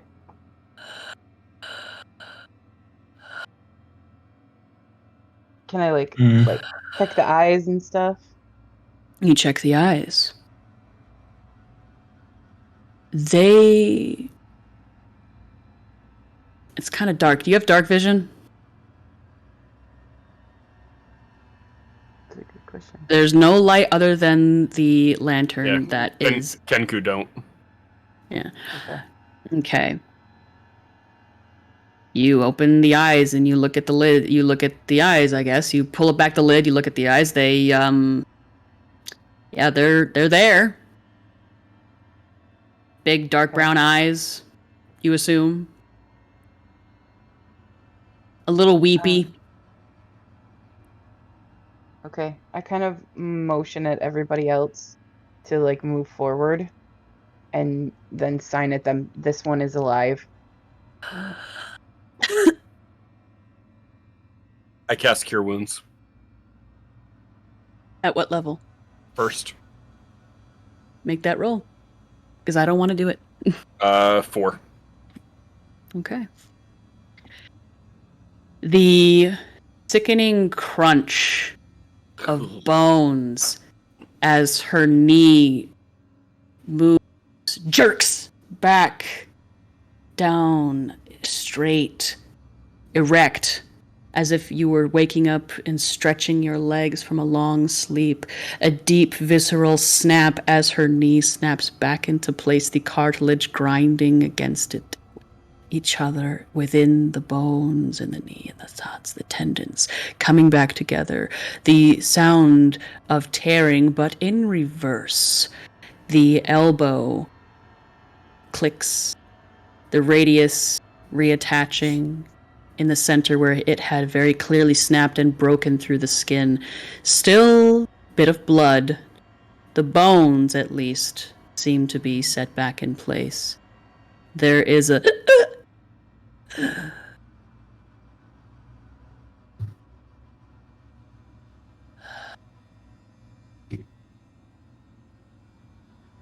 Try to rouse them a little bit. I think you broke them. You attempt to wake them? Yeah. Okay. You pat her cheek. Her eyes kind of flutter a little bit. She seems dazed. Her lips are cracked and dry. Under the light of the lantern, you see that her eyes are indeed a dark brown. They seem shine. They do have the shine of light, of life. The pupils are a little bit dilated. There is a paleness to her skin. Her breathing is a bit wet. Squish just signs Her- what happened. Her hair is still matted down to her head with blood and with rainwater. You're not sure how long she's been lying here, but as far as you know, the dome has been up for 4 days. Okay. She doesn't really react to you are speaking to her. She seems out of it. She seems delirious. She seems feverish. She seems not quite able to comprehend what's happening around her. You are guessing possibly shock based off of your medicine check. But that low, slow breathing, life. Misha is not a medicine woman. I think what she's going to do, she's going to cast message. Okay. And to try and kind of like bypass the physical motion of speaking. I was on that same page with you. Yeah. Okay. Because they can reply in this psychic whisper. So I just point towards this person and say, hello, I'm Misha. Can you hear me?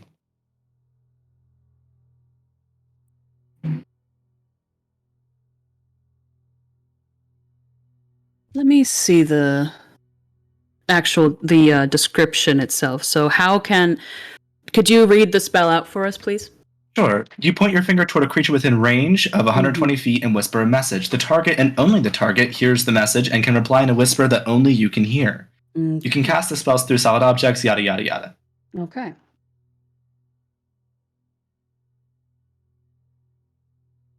You hear the low breathing, slow, for a long moment. That's all you hear. And within your mind, you hear, A point away. from criminal. I don't want to be here.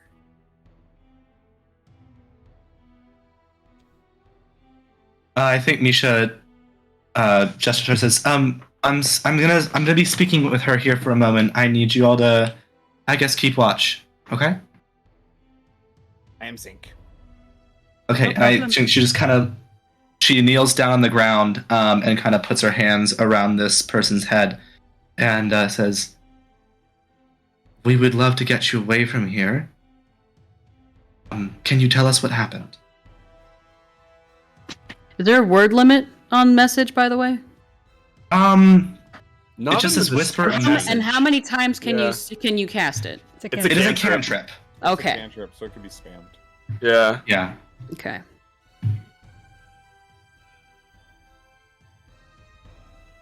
Fun little Right. spell, ain't it? That is a Magic good as well.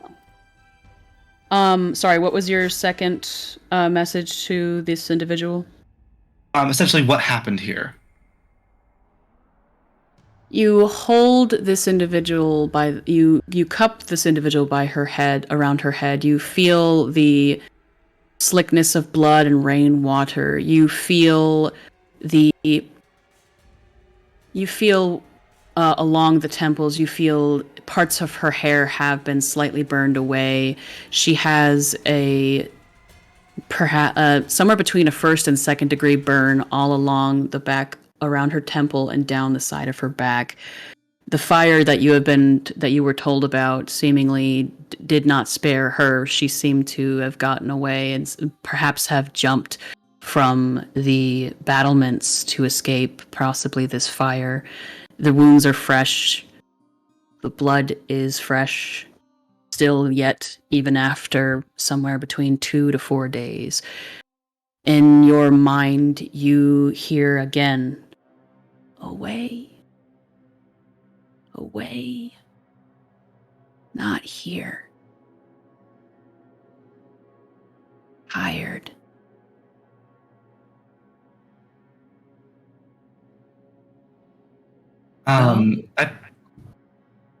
Sorry.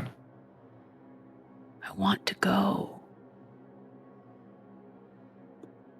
I think Misha kind of takes a long exhale. Is this person entangled in like any way, or is she just kind of laying here? She's not entangled in any way. She is just lying there. She had a very severely broken knee, a very severely broken arm Yeah. from seemingly the fall. She looks somewhat she looks a little emaciated. She is there is a shiver to her. She has been lying here for X amount of days, exposed. She's not entangled. She's just seemingly not well. Okay.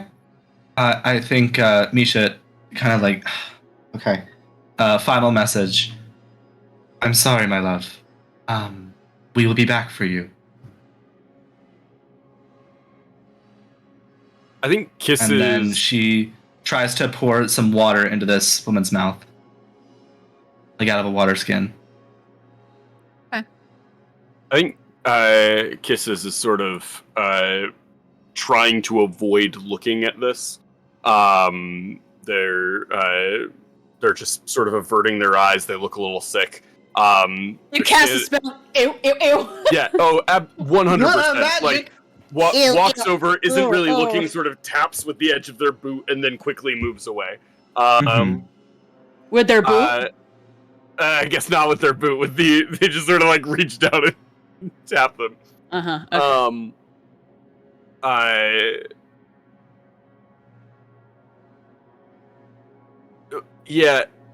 They're uncomfortable.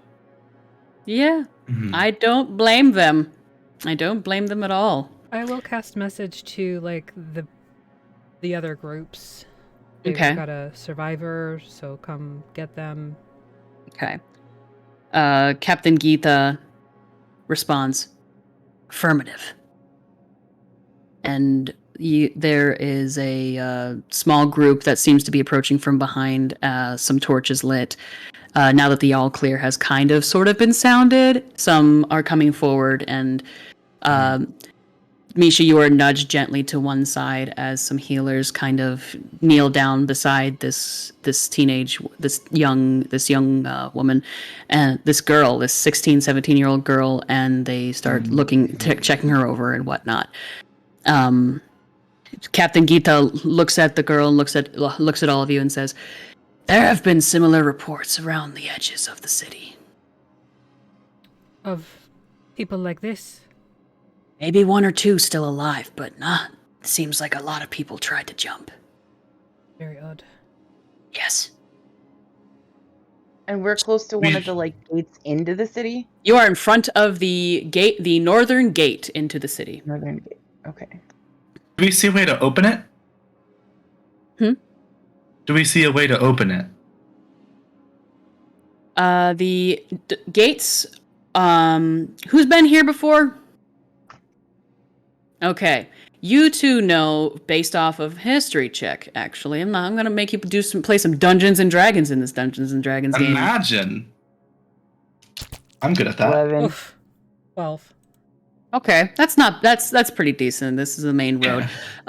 The gate seemingly opens via a chain and crank mechanism from within, and while the city is very small, it is able to withstand siege, which it has done in the past since it is on a main route down and up from the north and the south. I can climb. Could also go around to the river access. Yes. Good idea. I can make somebody fly. It's part of me. Captain Maybe Geeta save yourselves. Captain Geeta kind of looks around. Fly. Who's strong enough? Well, who's strong enough like to a bird? Who's strong enough to crank that crank by themselves? I mean, if you give me 10 minutes, I can just create a floating disc that'll bring us up. I just point at Zinc. Well, how are we to get down the other side then? Is the question. Well, if Let's we're up on the just- parapet, I assume there would be stairs to come back down. On the That does inside. make sense. Yeah. Some apologies. I don't spend much time in cities. All right. Squish just says, let's go in by the river. Less magic use for now. Oh, it's a ritual, so I would just need 10 minutes. It doesn't cost me anything. Oh, okay. But up to you. Just a thought. I think it would be kind of prudent of us to have the ability to enter at multiple points. It seems like a good strategy, depending on what is going to be waiting for us there. Because otherwise, we're just bottlenecking ourselves if we're all going in through one entrance. All right. Well, you can take some folk on foot through the northern gate, or through the northern river access, and we'll just take a disc up. We'll meet you. All right. She kind of That's lovely. She gives you a nod. She kind of squints at you, Sorcha. Considers for a moment. Wait, did you do that? Yes. She blushes, and then she immediately turns around and walks away. That's what I thought. This seems like a good place to take a pause and have a break, so we will be right back, friends. See you in a bit.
good to go back. Hi, we're back. Yay. Bless you. Evening, Perfect time for me friends. to sneeze my headset. It's like I'm right playing a off my different head. character now. Bless you. Thank you. Ugh. It came, like, I could feel it just as I pressed the button to send us back. I'm like, Yeah. ah, shit. Usually how it works. Yeah. Pasta. Pasta. Pasta's a very good cat. She is a pain in the ass. All good cats are. True. I keep telling her that she's lucky she's cute. So I'll spend I the had next to go 10 to the minutes- doctor and get a re-up my tetanus shot because my brother's cat got me good. Smudge. It's okay, Smudge and pasta. So I'll spend 10 minutes making Tensor's floating disc. Okay. Tell us what that does. I Aside always forget from that that's a ritual. The spell creates a circular, horizontal plane of force 3 feet in diameter and 1 inch thick that floats 3 feet above the ground in an unoccupied space of your choice. The disc remains for the duration, which is an hour, and hold up to 500 pounds, and it is immobile. Zinc. So it's Zinc with called his Zinc. adamantium armor. Yeah. Damn. It only follows you though, so you have to get up the wall, and it will float up behind you. Yeah. So I'll float up the wall with Zinc, and How are then you what- floating up the wall? on the disc? We're How riding heavy the is disc Zinc? together. Yeah. I have 260 pounds, but that does not incorporate my adamantine plate mail. How heavy is adamantium plate mail? I'm betting pretty fucking heavy. I'm like a tiny little. I mean, wood elf. adamantium is actually like one of the benefits of having it is it's a lighter armor, right? 65 pounds is my armor. Okay. So that- little over, that's still little under over Not the 300. worst. I would think with my Not gear the and everything, worst. I'm close to like 350. A little over 300. So cool. I mean, yeah, you are a lizard, and they're basically scales and muscle. Mhm. Dragony lizard guy. Cool. You float. What's everybody else doing? I don't stand on it though. I sit and let my feet hang over. Ah, perfect. Did anybody want to do anything while they were waiting? While they were waiting the 10 minutes for this ritual to be cast? I think Misha is just kind of fiddling with her new dexterity and also would try and scamper up the wall herself. With just, are you using anything to climb it? I got claws. It's a big wooden gate. Okay, you have claws. All right. Dex check. You got it, boss. Athletics Tabaxis check. have 20 feet of climb speed. Tabaxi? I thought that Misha was a kobold. I'm a you're kobold. Sorry, I don't know why I kept thinking you were. I'm just a little Tabaxi. gal. It's the ears. There are other characters. Athletics? That's Yeah, the I one. usually use athletics to climb. Athletics. Oh, They're then I used- will not be doing this. I lied. Okay. There's a moment where you while you're casting Sorcha and while Zinc is waiting patiently to mount and sit upon the gigantic invisible cookie of force. Where Misha considers a moment, runs towards the wall, skids to a stop, and decides better than of it. Anything I don't else? trust my rolls.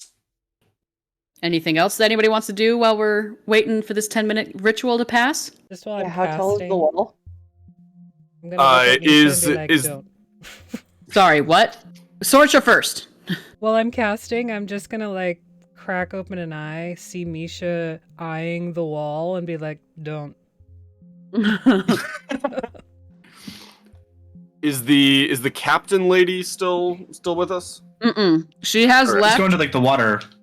She was blushing when she left, and so have the healers. The healers have seemingly taken up the injured teenager and have started moving back towards the encampment that they have on the outskirts of where the dome once was.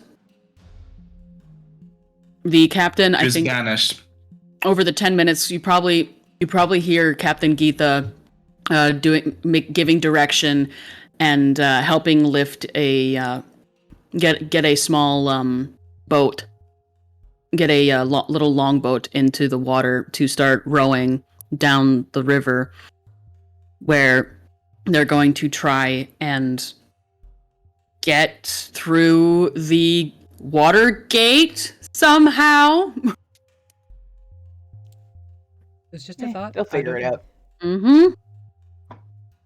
All right, cool.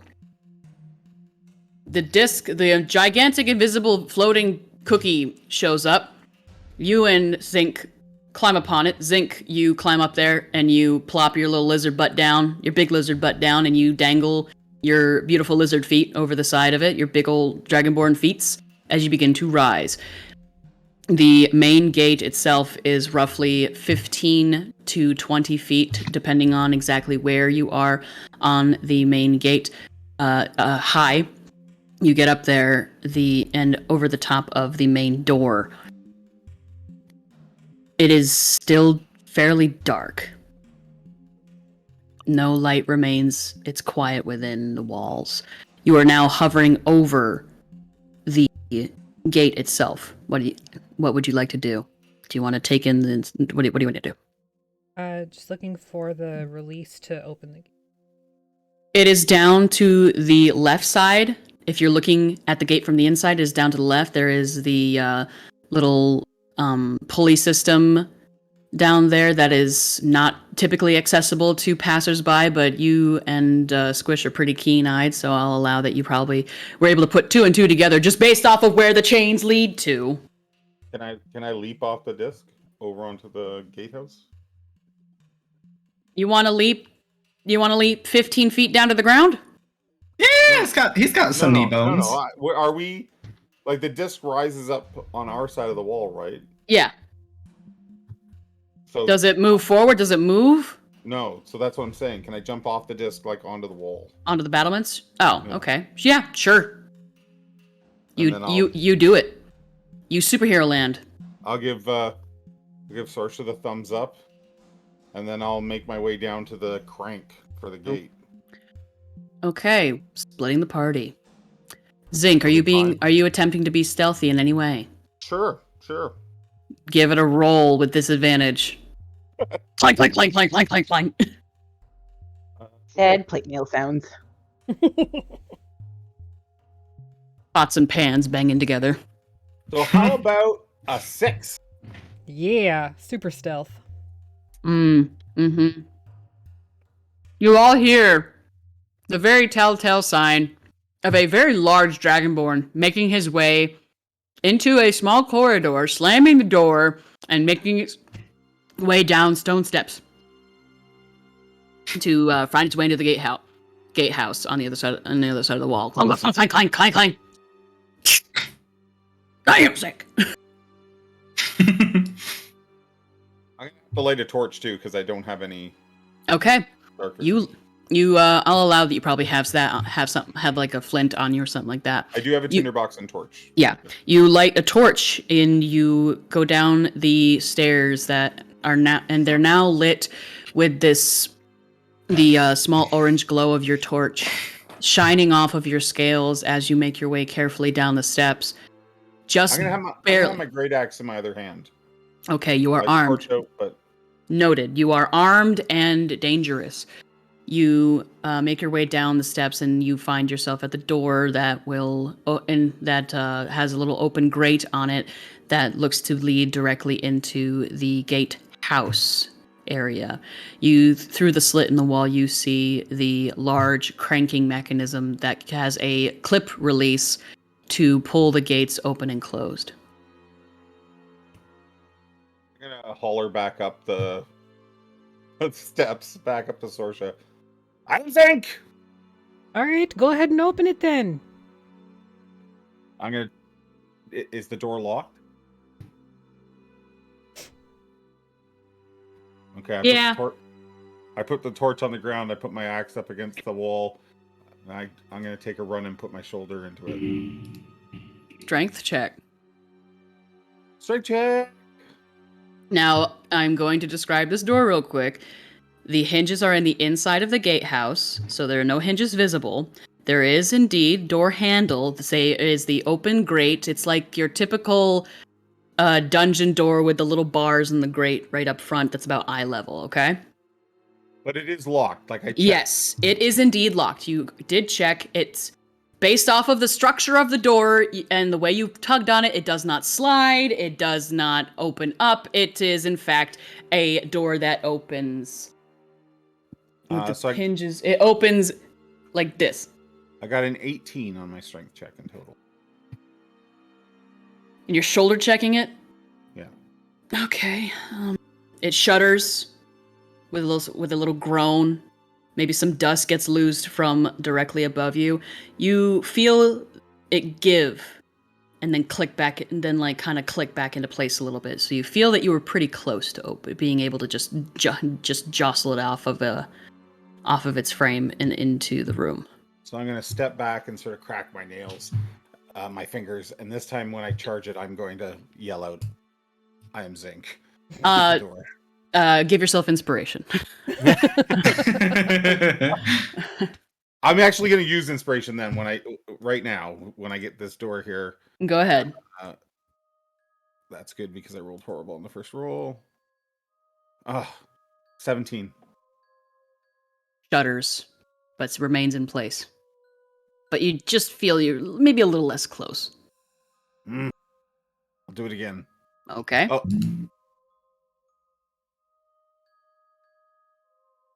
Budgeon. 12. I'm going to grab my axe and my torch and walk back upstairs and look down at our bird. You are a rogue, right? Are you a rogue, Artemis? No, I'm a monk. Oh, for God's sakes. I thought we had a rogue. Welcome, everybody, to the Silence of Skeggmore. These days. I'm just going to look down off the wall at everyone. I'm going to be like, "I'm Zinc!" All right, Zinc, hang on. Just catch me, and I'll jump at him. Dex save. Me or him? Both, I guess? Everybody. Everybody make a dex save. In unison! One dirty 20. You catch him. Do you catch her? Oh, she just lands on me then. It's okay, I'm very light. I'm small. I can roll my dex save. I rolled a 12. Yeah, you catch her. Clang! I don't even put her down. I just walk downstairs with her. Yep. Alright, no, that's fine. You're a little out of breath, Sorcha, just from the impact, but yeah, he takes you down the stairs, carries you down the stairs, bridal style. It's beautiful. And then I like motion out the door, and I'm like, "I am Zinc." It looks a little crushed in. You can definitely see some splintering where a pointy shoulder was applied once, twice, thrice, who knows how many times. All right. And you said there was like a barred window? Little barred window. Okay. Like staying on Zinc because, again, small, so I need the height. I'm going to lean into the window and cast Mage Hand. Okay. To flip the switch. Release okay, you release it. There is a click, a loud metallic click, and you hear the of the gates opening, and you all are able to pass through. Right. I love that for us. I couldn't not have there be a door. I am Zinc. All right. Don't You worry. solved my whole puzzle. You loosened it for me. You loosened it for me. Had to do a little Dungeons and Dragons in this Dungeons and Dragons game. The doors just a sensible amount. The doors swing, well, not swing, they creak open, being pulled by this pulley system. Echoing out in the silence of the night, going down this dirty cobbled street of silence. Thin layer of mist just kind of around your ankles, those who are still outside. Sorcha and Zinc find their way out of the little corridor from the battlement between the gatehouse, and they meet you at the open gate, northern gate of the city of Skeggmore. You have now gained access to. As you move, not only are you disturbing what seems to be fog from the somewhat humid evening, there seems like there's going to be some rain again yet again. It's the raining season down here. The ground is gray with a grayish gray kind of mud from what you assume is ash and dirt and crumbled stone at your feet. Gross. How do the buildings look? Do most of them look burned or? Let's do a little perception check to see what you can see in detail. If anybody wants to make a perception check on base value, it don't look that great. 14. 13. Also a 14. Base value, if bad. 20. Do I have disadvantage on perception? Why? In the daylight you do, because you're a kobold. You have daylight sensitivity. Oh, So you but don't it's have nighttime, right? It's nighttime. You don't have disadvantage. Okay, that's what I thought. I was like, I didn't think I was in any lights. You're welcome. Don't. That's an 11. Lovely. It's good enough. Anybody who rolled above a 10, anybody who rolled above a 10, buildings that are in sight are charred black with fire. Fire We knew there was a has fire, though, you right? know that there was Yeah. indeed a fire. You weren't sure the extent of the damage since you could not see through the dome. It was too much of a distance. The nearby buildings, smaller homes, maybe some old stalls that seem to have collapsed from losing their structural integrity. Some stone domiciles seem to have survived some of the worst, but any wooden or plaster parts of buildings have taken a lot of damage. You're not sure just how structurally sound that these nearby buildings are, and you can only imagine what it would look like as you progress, if you were to progress further into the city itself. Don't forget, I did drop a very small version, very basic version of what Skeggmore's layout is like. Yeah. You have come in through the north gate along the farmlands. The river passes through further down south on the somewhat southwestern corner of Skeggmore. That large open area, would that be like a market or something? We assume? Yeah, it's like your standard square.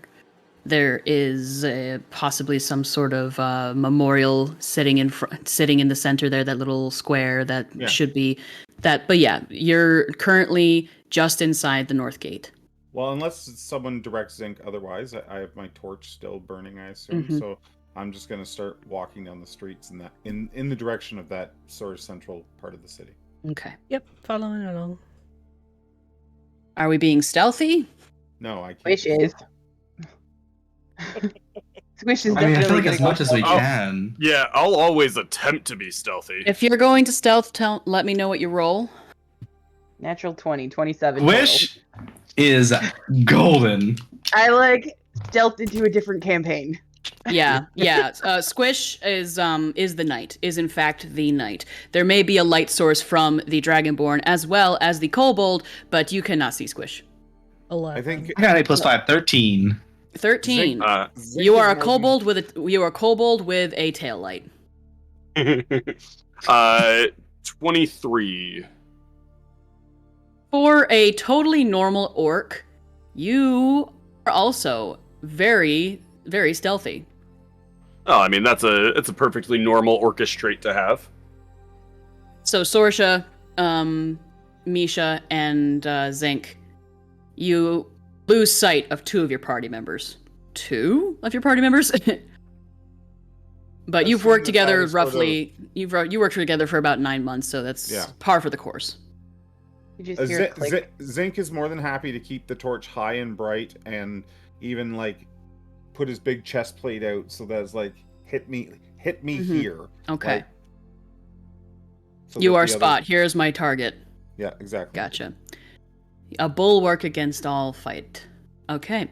You progress slowly into the city, further pressing down the main road.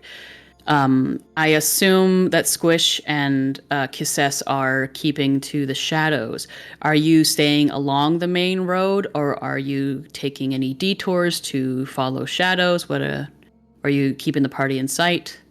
I'm just staying within like the flank, Mhm. so that if I have to get there fast, I can. Okay. But trying to stay like as close to shadows as I can and stuff like that, and just Okay. creeping. Excellent. And I just like before we get moving, I just give one little click to let them know, like general direction of where I've gone. That I'm assuming that we've sort of done this before. Yes. They know when she sort of disappears to. Yes. I am Zinc. As you're making your way in, how about you, Kysses? I would be sort of similar, staying close to where the group is.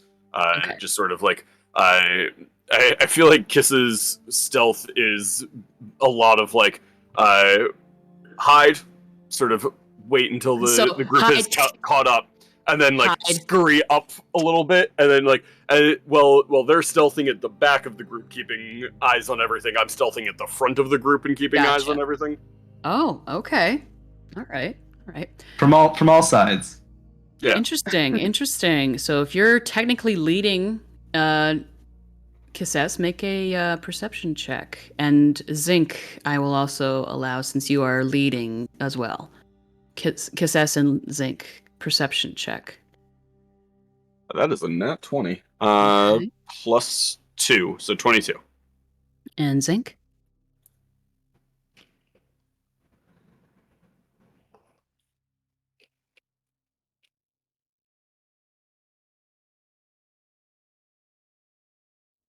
Zinc?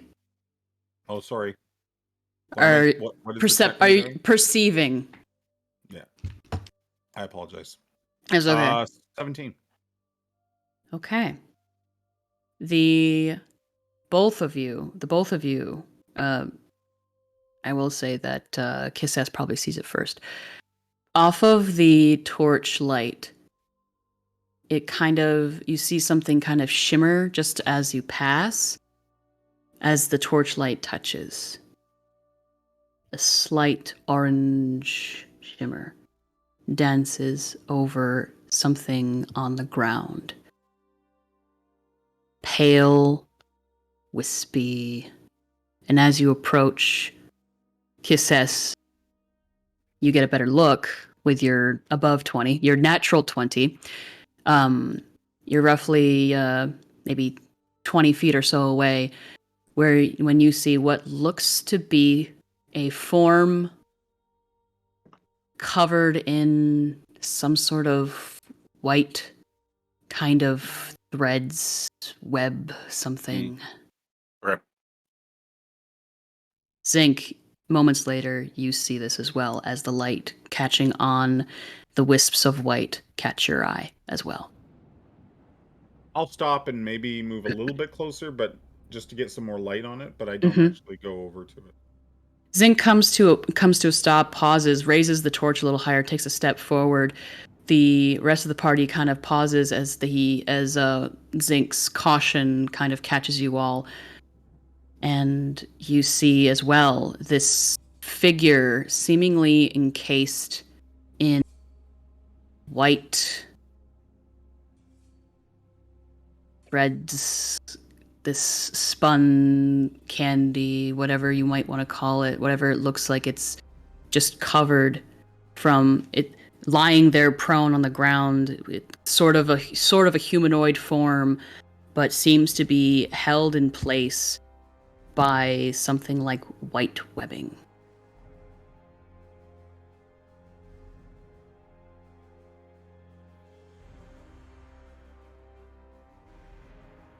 I am Zinc. What do you do? You sure are, buckaroo.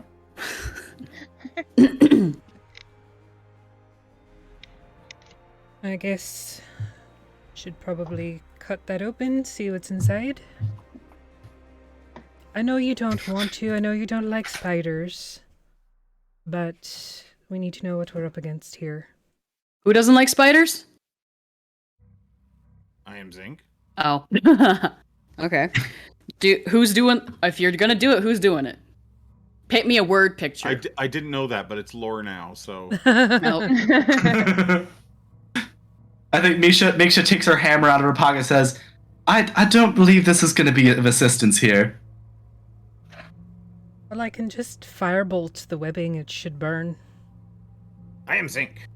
That'll do. All right. You're gonna burn a what level spell? A cantrip. It's a cantrip. Firebolt's a cantrip, yeah. Sorry, it used to not be a cantrip. Firebolt, not fireball. I shall rain I was like- hellfire I was like, upon that's- this webbing. That's a lot. I will spend this 3rd level spell slot. On this possibly inanimate object, 25 to... Fireball's already wild, and this is a cantrip. Ugh. Yeah. Wow. Okay, 25. Yeah. You. What's it look like when you shoot? When you cast firebolt? What's it look like? I pull my wand out of... Mhm. Like, it has like a little carry case in my little- staff. Little sheath. Yeah, and I pull it out and just kind of like swish and flick. Mm-hmm. And firebolt What goes color? out and... What color is firebolt? It's red. It's fire. Red. Fiery. Okay. I thought it was gonna be the same color as your hair. No, a no. a jagged stream of red flame shoots from the tip of Sorcha's wand, and immediately you hear that as this white webbing just immediately catches. And you know how when you set something with a non-natural fiber on fire and it bores open a hole of like in polyester, a hole is born into this encasing, and it slowly spreads, some of it disappearing into smoke, some of it melting as it makes its way all along what is uncovered to be two arms, two legs, a form prone, lying supine upon the ground, unmoving. Well, that was kind of expected. I am Zinc. I think Misha leans in, checks for a pulse. Okay. Because she's keeping an eye out, like, on the surrounding area, since I'm still in the shadows. Like Misha doesn't know medicine, but Mhm. she's worked Yeah. enough like archaeological digs where there's been cave-ins to first aid. Make a medicine check All right, am I good at this? to see what you can see about what you can gather about the condition of this form. Nothing. That's a That 4. That was investigation, not medicine. Oh, what? Try medicine. Roll again. That's slightly better. What is it? It's a 15. So 15, that's more than slightly better. As you come closer to this figure that had been previously encased in this white mass, some of it's kind of like puddling onto the what remains of the clothes of this figure. This figure is got several burn wounds on it, some of them down to the bone along the arm and shoulder here. There is still foam dried, all caked around the edges of their mouth. There is a gray tone to the eyes that are still lying open wide as it lies upon the ground, arms out either way. There is no pulse, there is no breath. Seemingly, there is no life in this figure that lays there upon the ground. What you notice with your check is that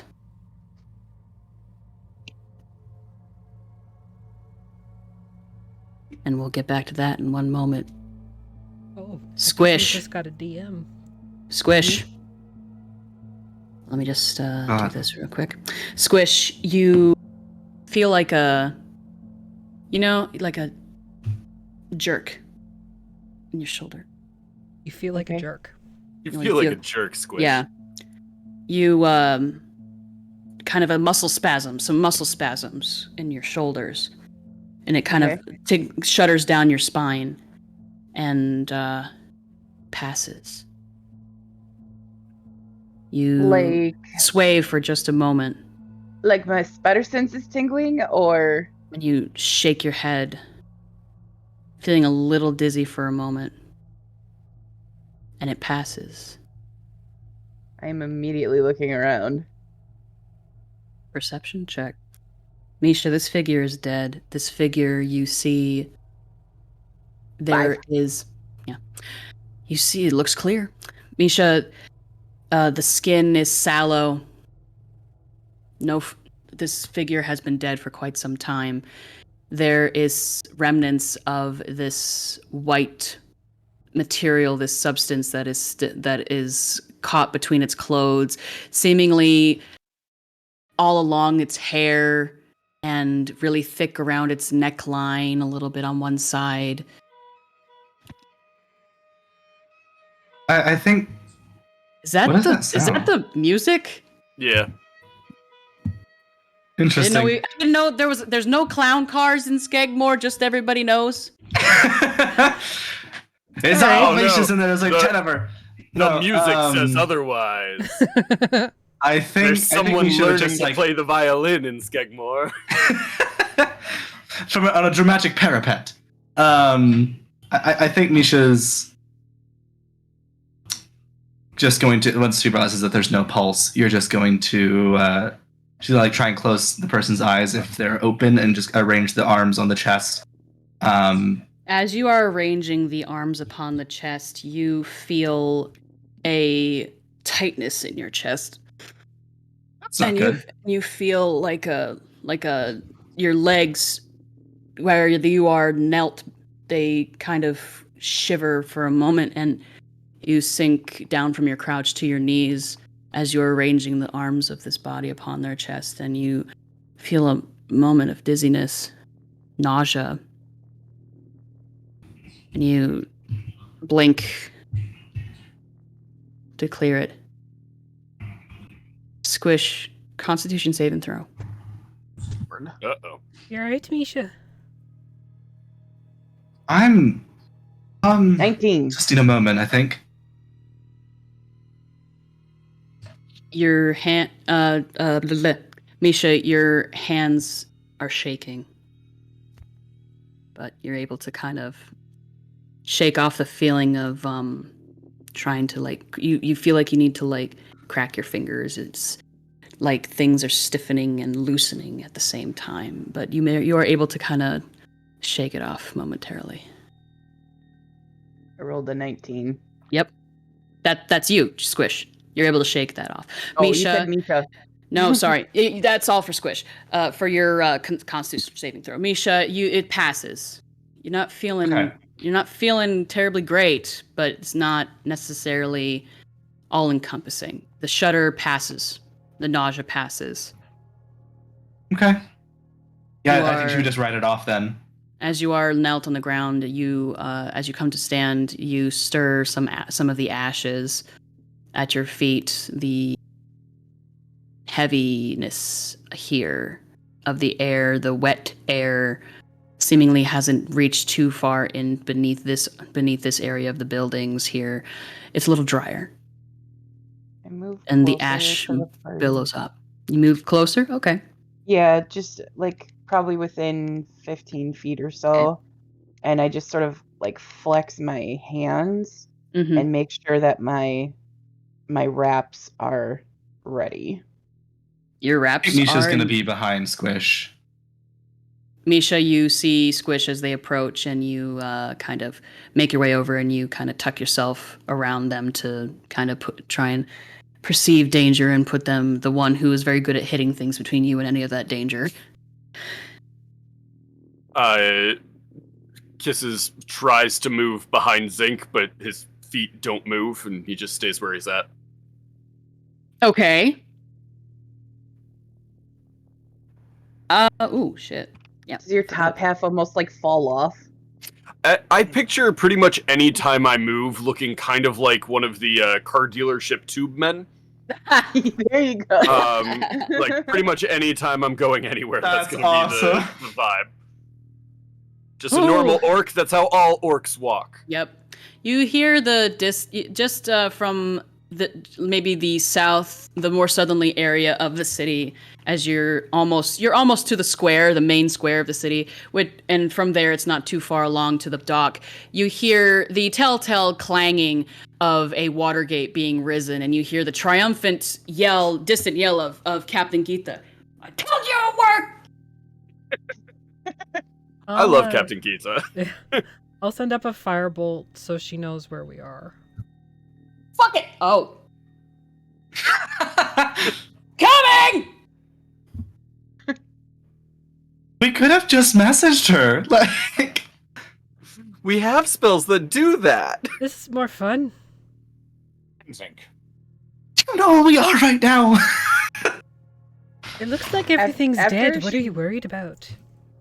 Like after What she does killed that them and all? literally gives away our position, I'm like really Sàmhach? looking around now. Uh-huh. Okay. Perception checks, I guess, all around since the position has been given away.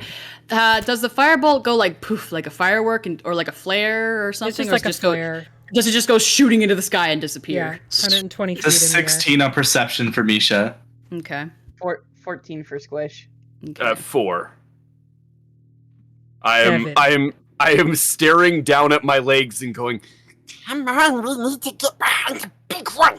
Natural one, so I just feel top half of me is trying to swing that way, but not moving. Gotcha. Who rolled above? Who rolled a above a 20?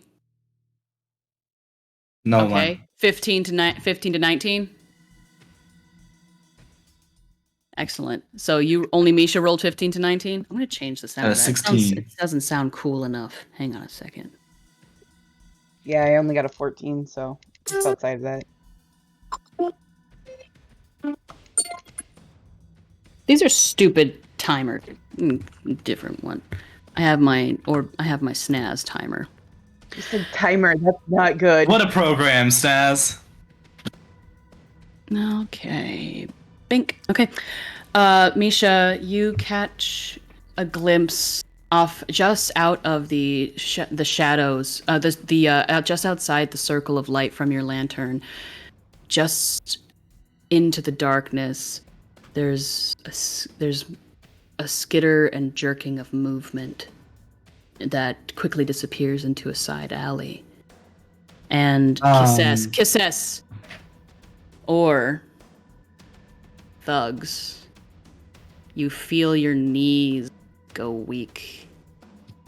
You feel a shudder go through your limbs, and you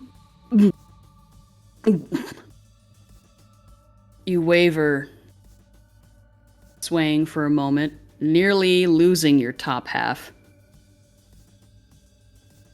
And you burp. And it passes. Misha. Constitution save. Oh, lordy. I don't think I'm so good at these. Nope, nothing. That's a 2!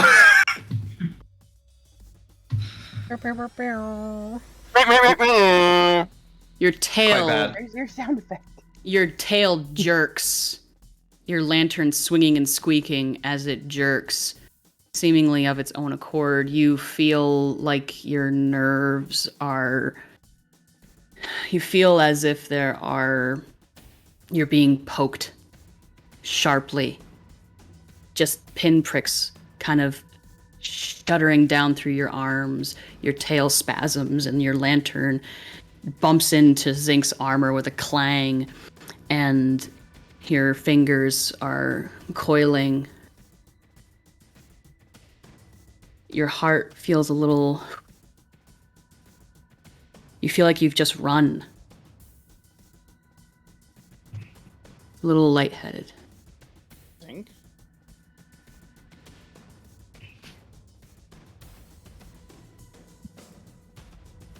I think she I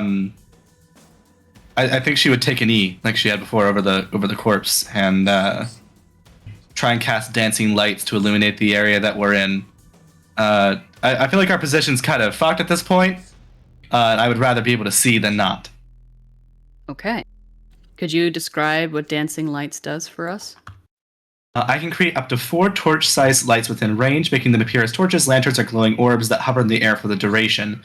I think they would be like holographic projections of my own lantern that's on my tail. Okay. Each sheds What's light the a 10-foot radius. 10-foot radius? Ten- How many of Yep, them are there? There's 4 within 120 feet of me. I think I'm just gonna like light up the 40-foot cube around the party. Okay. This sheds light along the main route, along the main road of Scald's Walk. You see your way down. You see the upcoming shadows along the from the docks, the southern area of the docks. You see moving shadows of what you assume is, based off of the sound alone, Captain Geeta and her party as they are making their noisy way into the city, and looking around, you see that that your light shines into all of the crevices and the alleyways. You see that everything is coated in this gray ash. You see that there is charcoal smashed and littering the ground. You see more forms encased in white, some seemingly larger and lumpier than others. You see what looks like quills rising, something pointed coming from some of these white lumps.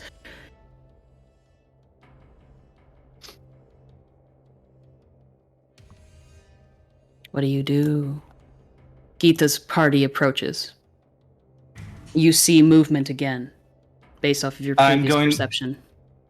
I'm going to cast Fairy Fire. Where you saw movement, you cast Fairy Fire, and that lights up the target, Great correct? choice. Yeah. Yep. Each object in the 20-foot cube is outlined in violet flame. It deals no harm, but it reveals invisible creatures, and if the target fails a dexterity saving throw, or any creature in that area fails a dex throw, it sheds dim light in a 10-foot radius. Everybody. I think it'll drop the dancing lights too, because they're both concentration. Yeah, I would drop the dancing lights for this. Everybody make a dex check, unless you want to be glowing like the 4th of July.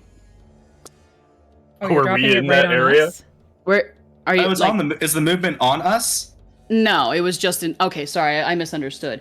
It failed. There was a failure. Now, what color is your fairy fire? Purple. I think it would just shoot out of the lantern as the flames from the inside. Green Lantern-esque just shoots into the cast shadows. You see a figure. Just duck out of sight. You see a glowing of purple, and upon the wall. It's like you have your alleyway, and you have maybe a side alley that leads into that alley. Cast upon the walls there, the stones, the charred stone and wood, you see a twitching, jerking shadow, kind of hunched over, holding on to the wall, shaking. Zinc, there's your target. Wait.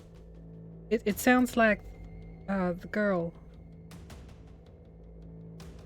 They took the girl back to the camp, did they not? On the wall. It is a shadow cast onto the wall in the purple light of the fairy fire. It is just out of sight. You assume that this figure, whatever it is in that side alley.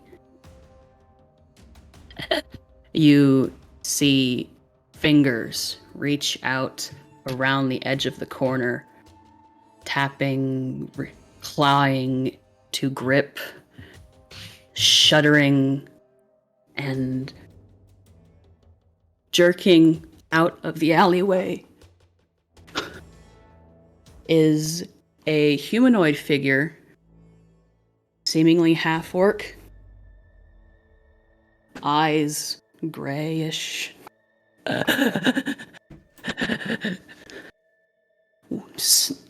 walking in a semblance of what walking would be.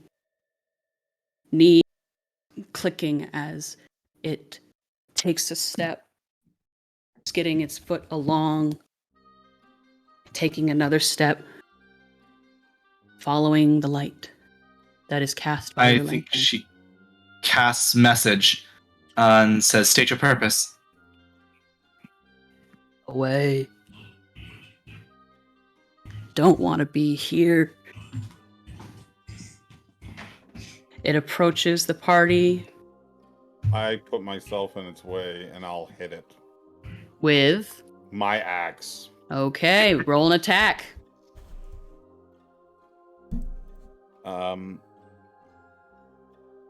Let's do this. A natural 1. Oh no. That's not good. That's a rough start. You pull up your axe. You step into the front of the party, Zinc, knowing that something is very, very wrong here. You put yourself between this stranger, this whatever it is, between you. You put yourself between it and your friends, and you swing your axe, and possibly by no intention of its own, it takes another step and jerks and crumples down to the cobbles at your feet as your swing goes wide over its head. I assume that you have another attack. I do. If you want to take it, take it. The shuddering, trembling half-orc is now at your feet and is attempting to push its way up to its feet. Okay, my nostrils flare. I stand really tall, and then I just open my mouth and vomit flame all over him. Nice. Roll for damage. As I use my That's some good shit right there. breath weapon. So it needs to make a reflex save, DC 14. It fails. So it takes. Oh, beautiful. Did that come up? It takes 14 fire damage. Its skin still as it shudders there, its hair, its whole form engulfed in flame from your breath weapon. First you smell the smell of singed burning hair. You smell the smell of linen fibers burning, the smoke rising, eyebrows burning, skin blistering, charring. And it shudders as it collapses onto its elbows and knees in front of you, trying to push itself back up. Its skin nearly melting away with the heat, the sheer melee range heat of your breath weapon. It doesn't look good, but still seems Is it to be still moving. moving? It still Oh god. It still seems to be moving. I take a step forward. And Okay, at this point, roll initiative. Absolutely. 19. 23. Nice. 13. Zinc got an 11. 8. Zinc got an 18.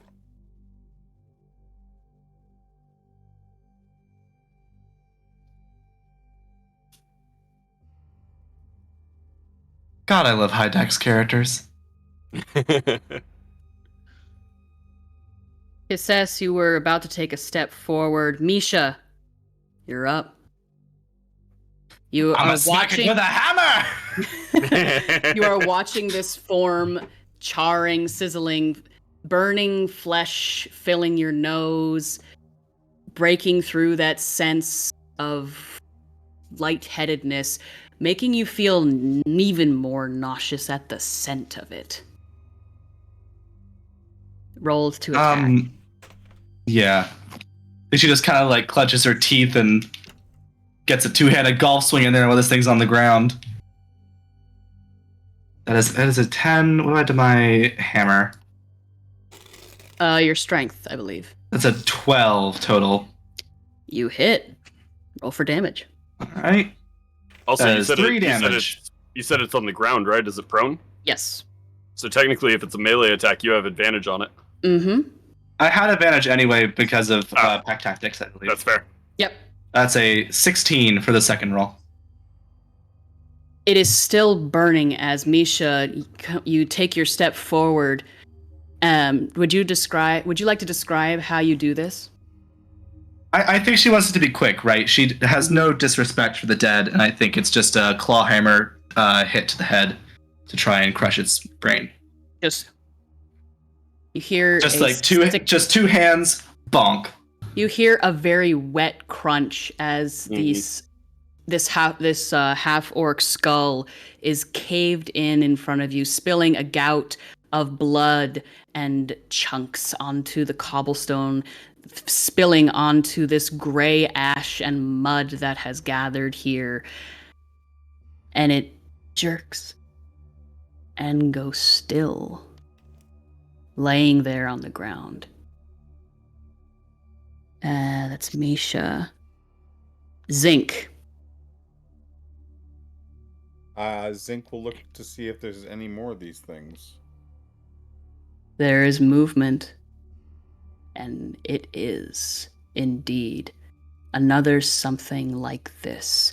This one looks like some sort of maybe elf, maybe an elf and like this humanoid elf coming towards, much faster, seemingly still jerking like a marionette whose strings are tangled up, jerking from side to side as it hurries forth towards the light, towards the sound, the ruckus that is being made, running can I make towards it your to that? party. Can I intercept it? Absolutely. I'll do that and swing my axe at it. Okay. Roll to hit. Hopefully it's better than last time. 26. 26. Okay, roll for damage. With such a high roll, was that a dirty 20 or what was your base roll? 17. Okay. Roll for damage. 13 points. This is very heroic music, Aphi. You said 13? 13. You're totally not killing civilians. Yeah. It's fine. Is there anywhere in particular you're aiming? Right at its midsection. Midsection. You Take swing him full your mass. What? I'll take him full mass. Full mass? Okay, well, Like- in that case, I would love it if you would add critical damage to your roll, please, because this is a targeted attack and you did roll a 26. And this is an elf, not exactly as hardy as an orc. Naturally. Another 6 damage then. Okay, fine. You how do you want to do second attack if he's not dead? it? Okay, yeah.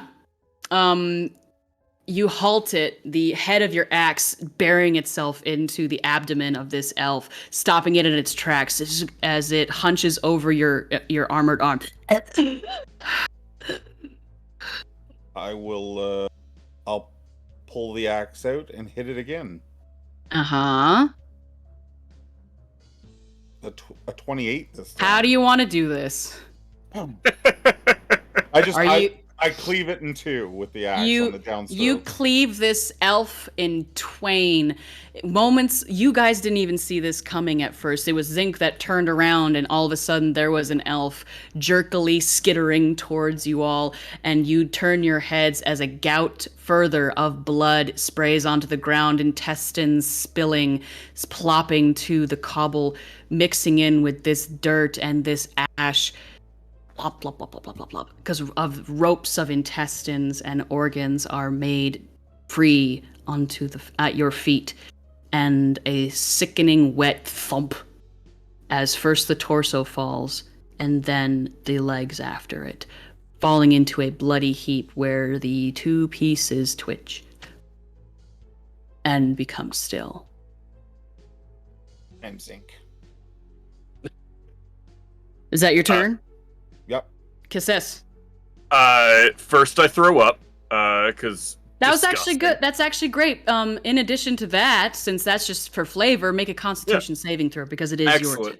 It is actually Throwing up is a free action. both of you, I guess. Just like crying. That would be, it's a -2 from the card, right? Yeah. Okay, so that is a 13 for Kysses, and a nat 20, 25 for Thugs. What was Kysses' roll again? I'm sorry. 13, I think. You throw up again and make a dex save. It is the smell of blood, the viscera all over the place, the nausea, the clouds forming into your head. The nat 1. Party, my dear, dear party, your totally normal orc just fell into 2 pieces. Holy shit, who would have thought that that would be something that could occur? Just as this happens, Kysses, you thump to the ground. Uh-huh. Thugs, you are all of a sudden blinded by the amount of light that you are now Bright. exposed to. It's very bright, and coming around the corner, you hear the sounds of fighting, and all of a sudden, Captain Geetha is thrown bodily into the square where you are. She skids to a halt, screeching against her armor, sparks being thrown up against the blood, and she is holding her sword and board, and she's like, "The fuck?" And she points at you, Thugs and Kysses, and she's like,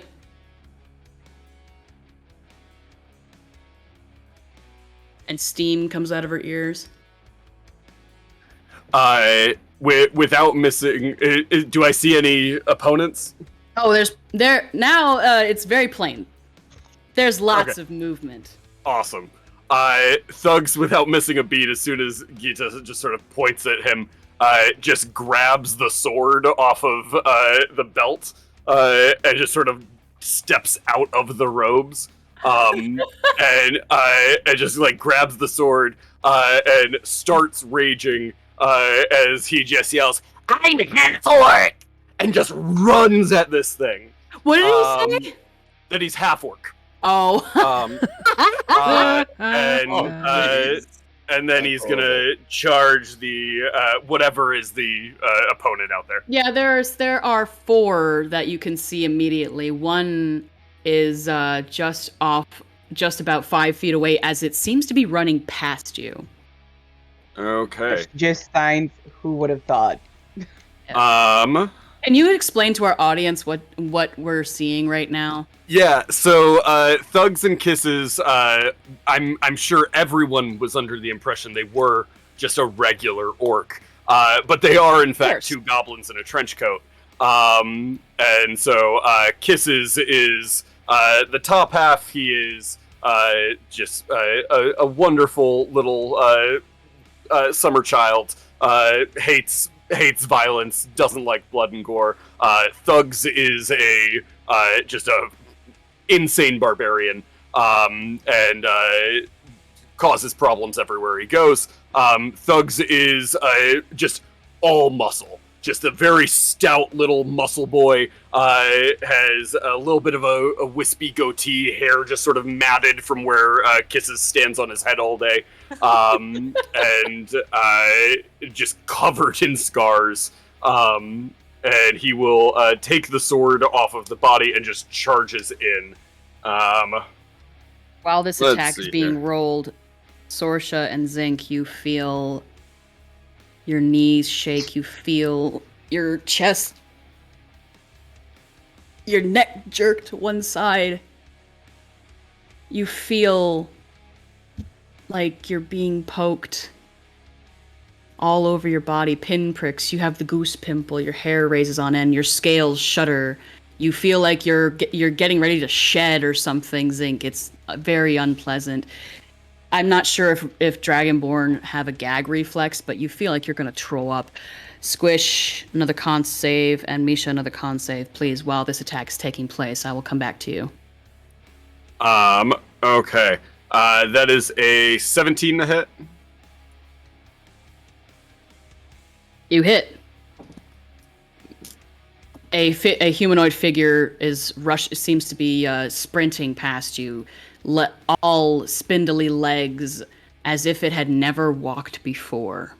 Horrible. Hate that. That is, he just both hands on this sword that's like should be too big for him, but he's just all muscle. So he just swings this blade down. That is 10 points of damage. Mm-hmm. Bonus action, rage, movement, attack. That is end of his turn.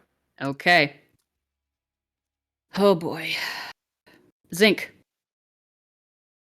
Your turn. Is there another one? There are 3 other ones. The one that Thugs is currently on seemed to be running past.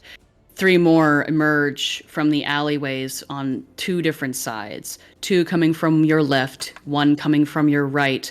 The one on the right tries to skirt past you. I'm sorry, I didn't read the effect of my weapon. Is anybody else in melee with one of these creatures? Yes. Captain Geetha? Awesome.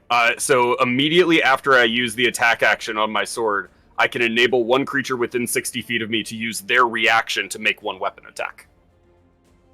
Okay. Son of a bitch! Just Okay. deeply inspired by Muscle Goblin Boy.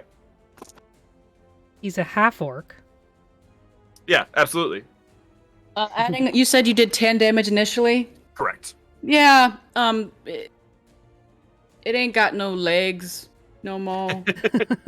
Captain Geetha, as she's skidding through the blood, she attempts to get up and just slips in the gout of blood and viscera and skids her hand through some intestines and half a liver and just nearly blindly swings out with her sword and catches the individual that was trying to skitter past you, Thugs, Nice. and no longer has any legs and is just basically a pelvis and a torso and 2 arms that hit the ground and smash against the cobble. Zinc. When you say they're running past, can I see what they're trying to get to? Like, are they trying to get to other party members, or are they trying to just... The one on the right that is attempting to get past you, if you let it go past, it will start running towards the gate that lies open behind you.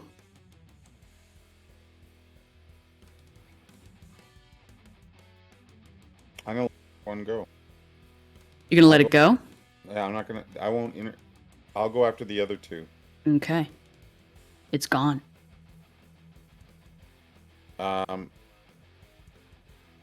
The other 2, I'll...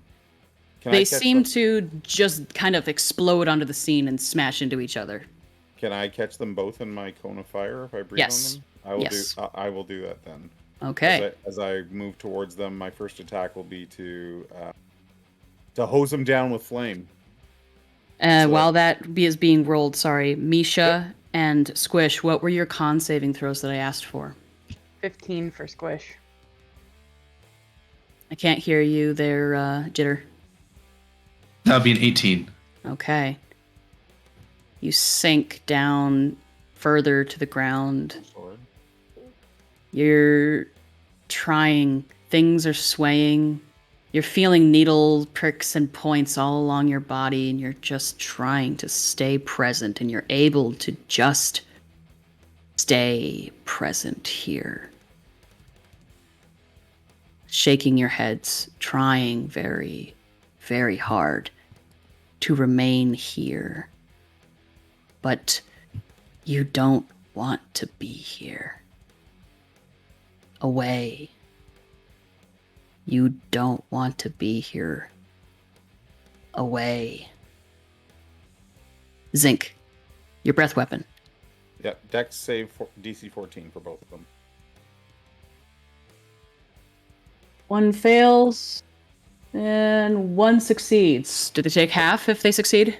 Yeah, they do. Okay. So it's 9 damage, so half Mhm. would be 4, and then These are for anyone who's playing along at home. These are pretty much all at least former civilians, and they don't have a whole lot of hit points, but they do have some. But they are easily going to lose their hair.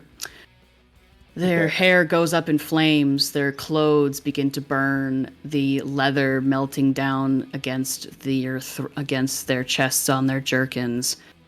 Dye from their leather kind of boiling, seeping down along their limbs. And there is the low, not a scream, no screaming. These things haven't really made noise, aside from...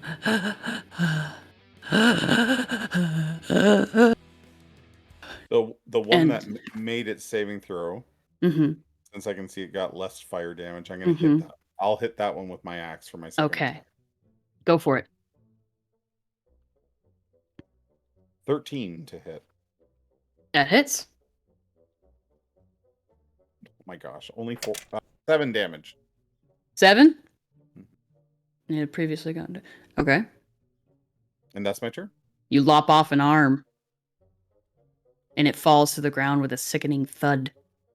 Still twitching fingers, seemingly of their leftover nerve endings, messages, until it is no longer able to move without a body to hold it. That would put Squish... No, sorry. What's that say? Sorcha. Oh, I'm going to firebolt the one that's still in front of Zinc. Mm-hmm. Well, they're both still in front of Zinc. One just Uh, doesn't have an arm. The one that's less injured. Mm-hmm. 24 to hit. Dang, really? Hits. 7 fire damage. Yep. And if that kills it, Yes. non-fatal. Okay. How do you non-fatal firebolt? Not somebody? non-fatal fireball? Bolt. Just enough to knock them out and They maybe catch on fire, cauterize. and then they get a blanket thrown over them, and the fire gets put out. It's like a cauterized wound. Okay. They don't Okay. bleed out. It falls to the ground, very burned, but possibly still alive. Alright, and then I'm going to move up to it and begin ritually casting Identify. Okay. You're gonna take 10 minutes? It's gonna take 10 minutes. I don't have it prepared, so 10 minutes. That's all we got.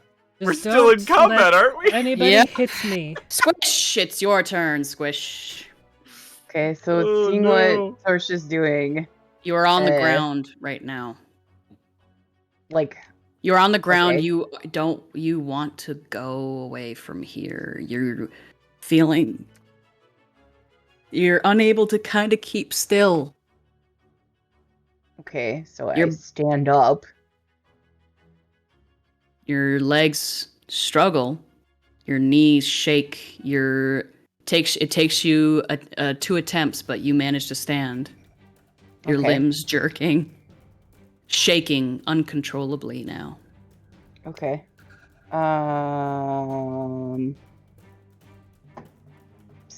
So yeah, that's a fun thing. I'm going to. Well, okay, so because of the wraps that I have, I can use my attacks, my unarmed strikes, at 30 feet of range. Yeah. So what I'm going to do is attack the shit out of the thing that's still in front of Zinc. Okay. You do that. And like the wraps, they sort of, because they're almost transparent when they're just sitting still, they begin to glow this jade color, according to the description. They begin to glow this jade color. That's and awesome. they reach out from my hands and attack as my hands. Okay. So I do 4 unarmed strikes. Owie. Oh, shit. That's incredible. There's one that's unconscious, quote unquote, unconscious on the ground, and one without an arm. In sight, well, the at one, least. The one without an arm, first attack is a 20. Uh-huh. And that's Dirty 5 20, damage not on the nat first 20. one. Yeah, Yep. dirty 20. Second attack, natural 20 for 27 total. How do you Incredible. want to do this? Oh yeah, okay. So like these wraps, like the first one comes out and like it hits it, and then impact from the second one wraps around it and just like rends it. That's My so time- good. Timer went off. Sorcha, Zinc, con saving throws, please. Oh, damn.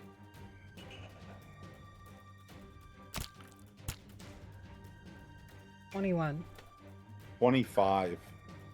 Nice. You feel a jerking and a shuddering going through your spine.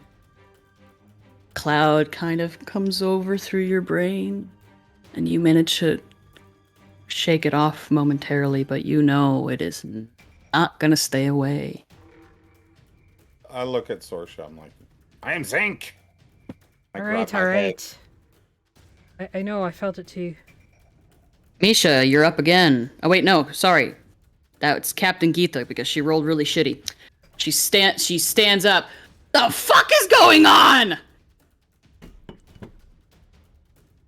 Was there anything else that was still in Misha range? shrugs. What? Was there anything else still in range? Because I still technically have 2 attacks. Oh, well, you said 30 feet? Yeah. Do you have to be able to see them? It's a strange thing to ask. I don't know. There's just unarmed strikes. Because you're basically in town square. Oh yeah, I guess there's... now, the longer you stay here, the more movement there seems to be summoned just from the light and the noise, and more of these civilians seemingly are skittering out from between buildings or out from underneath broken and collapsed tents and from the marketplace. And some of them, maybe 1 or 2 of them on their feet, other ones trying to pull themselves along the ground. Okay, well, if there's some in range, I will attack Yes. one of them. Yes, feel Just free. use my left. Just roll the 2 attacks. Yeah. So, first one, 13. Yep. For 7 bludgeoning. Mm-hmm. And a 12 Yep. for 10 total. Mm-hmm. Nice. The one that is I would say the one that's nearest is probably the one that just crawled out from the wreckage of one of the nearby houses, already dragging itself along, broken legs, rolling along behind it, nearly kind of unable to just lay, broken, but still messages from the brain still jerking, throwing the limbs back and forth, not crawling because they don't have control of themselves as they crawl. You punch this thing so freaking hard that its skull caves in, and your hand is covered in brain matter and blood and bone splinters, and it pauses in its movement, twitches, and becomes still.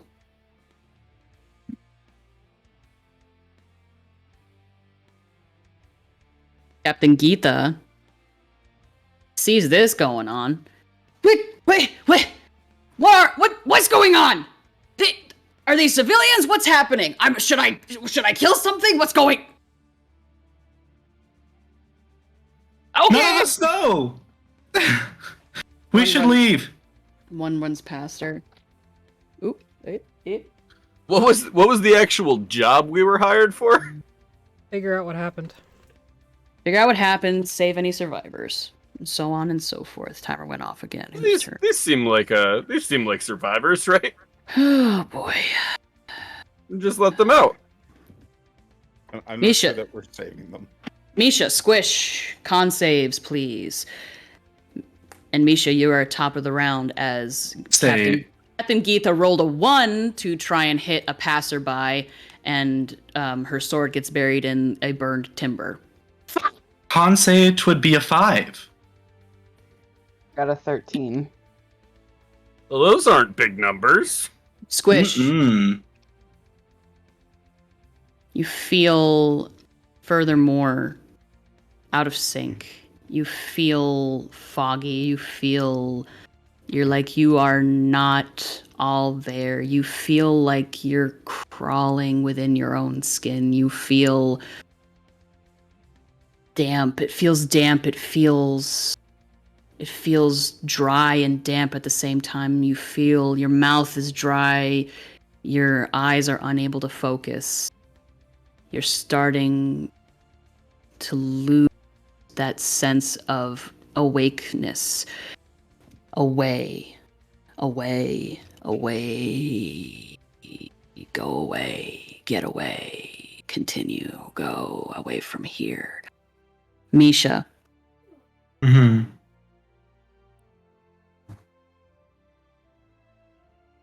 You collapse to the ground.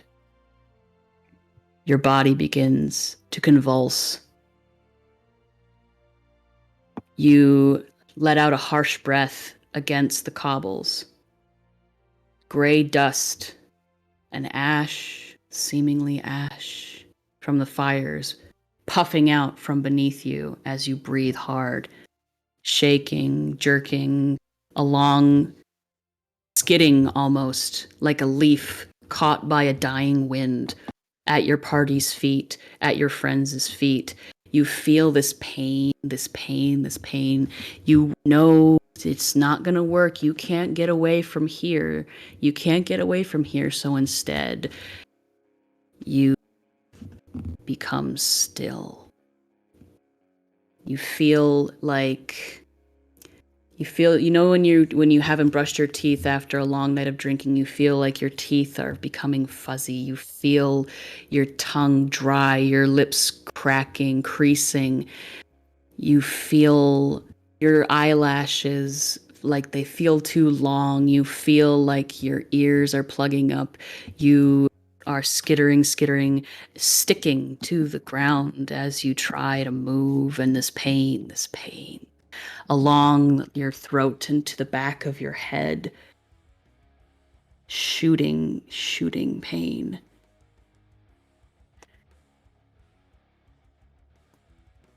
Take 23 points of damage. Ouchie! All right. You are paralyzed. Oh. Stuck to the ground.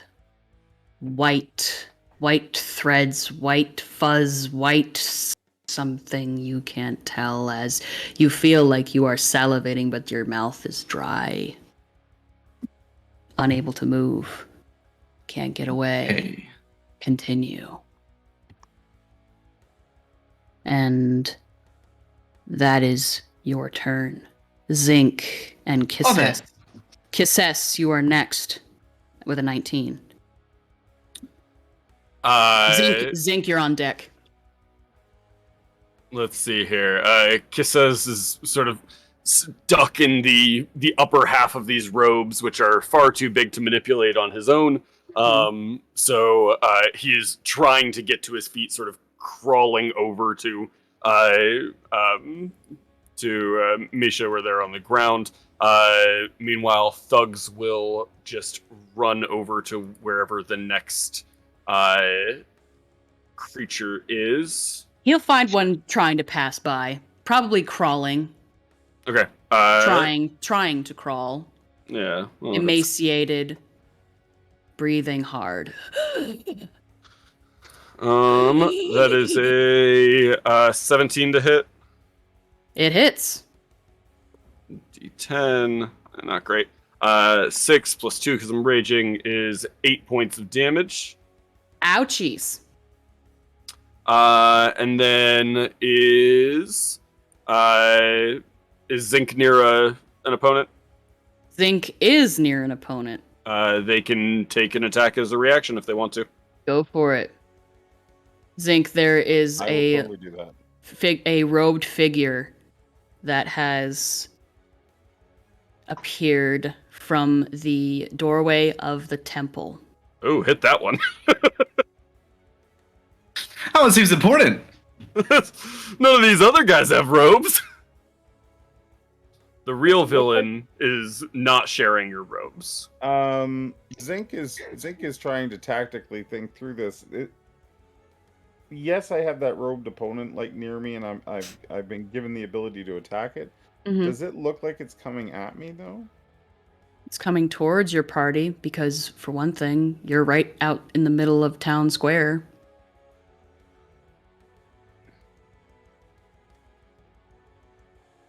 Okay, I'm going to I'll use I'll use that free attack I have to attack. So On the robed figure?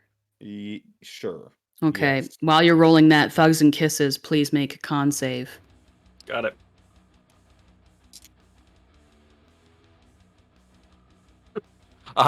Thugs continues to roll nat 20s on these. Okay. And Kisses rolled a nat 1.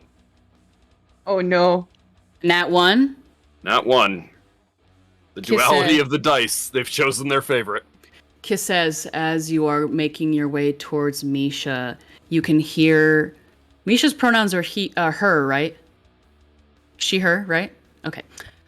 You feel and you hear her breath.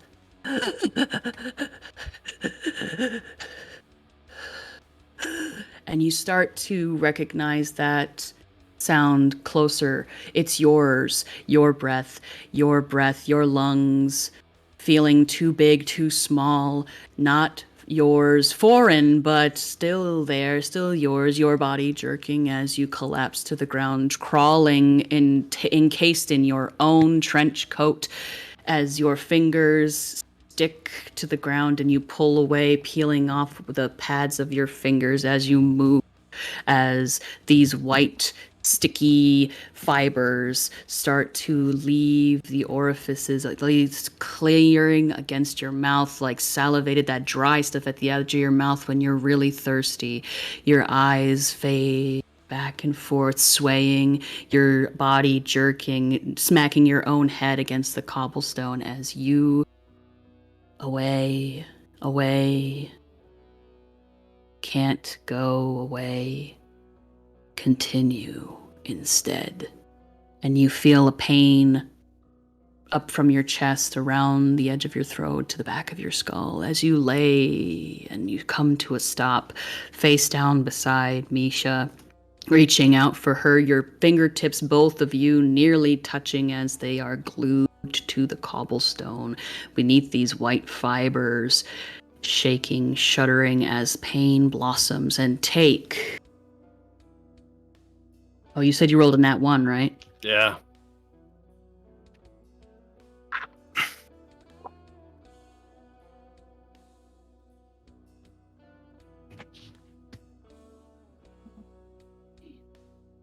Oh, shit.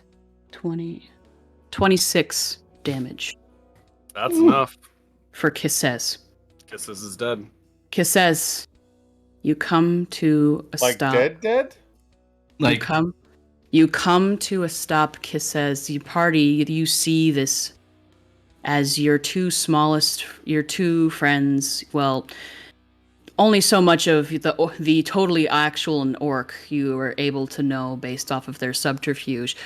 Your two of the smallest in the party come to a rest near each other. Misha still seemingly trying to hold on, trying to peel herself from the cobblestone as more and more fibers catch on her fingertips and along her limbs. Kysses, you let out a creaking cry as you halt. Your body grows rigid, your hands turning against the cobble, crunching up beneath your chest as you bow, become small as you can. And the back of your neck, the back of your head explodes outwards, rising out of a white mass, something like a long quill as it grows upwards, reaching upwards, growing. A spire, fuzzy white spire, curling at the end. And you become still. You are dead. But you will continue. Thugs and Kisses are very connected. Mm-hmm. I think that in that moment where Kisses drops, Thugs isn't looking that way. He's in the midst of his battle, but he feels that moment and just turns And I think his eyes just go completely black as the rage overtakes him. Mm-hmm. Frenzied rage. Zinc, how was that attack on your robed friend? The bonus attack I got was a 14 to hit. Hits. So I do 15 damage to that robed figure. Okay. With your axe? Yeah. You cut a split shoulder to hip, and just as you swipe, almost in slow motion as you see the clothing part, you see written, poorly written, as if it had been written backwards in a mirror with a shaking, jerking hand in charcoal along the linen threads of the robe. Don't let me. And as it splits down, you see an O and a T as you split the robe. Still, the Okay. figure moves. I think that was your turn now for real, since you were on deck. Yeah. So I am going to run over to our two little friends on the ground. Mm-hmm. If the priest guy's not dead, He is not dead. He is can have an not. Look, attack. he's not looking great. I don't worry about attacks of opportunity. I just run to those two. Okay. Mm-hmm. Axe on the back, a hand down into whatever clothing belts I can grab. Mm-hmm. I'm going to sort of like pick them up. Strength each other. check. Sure.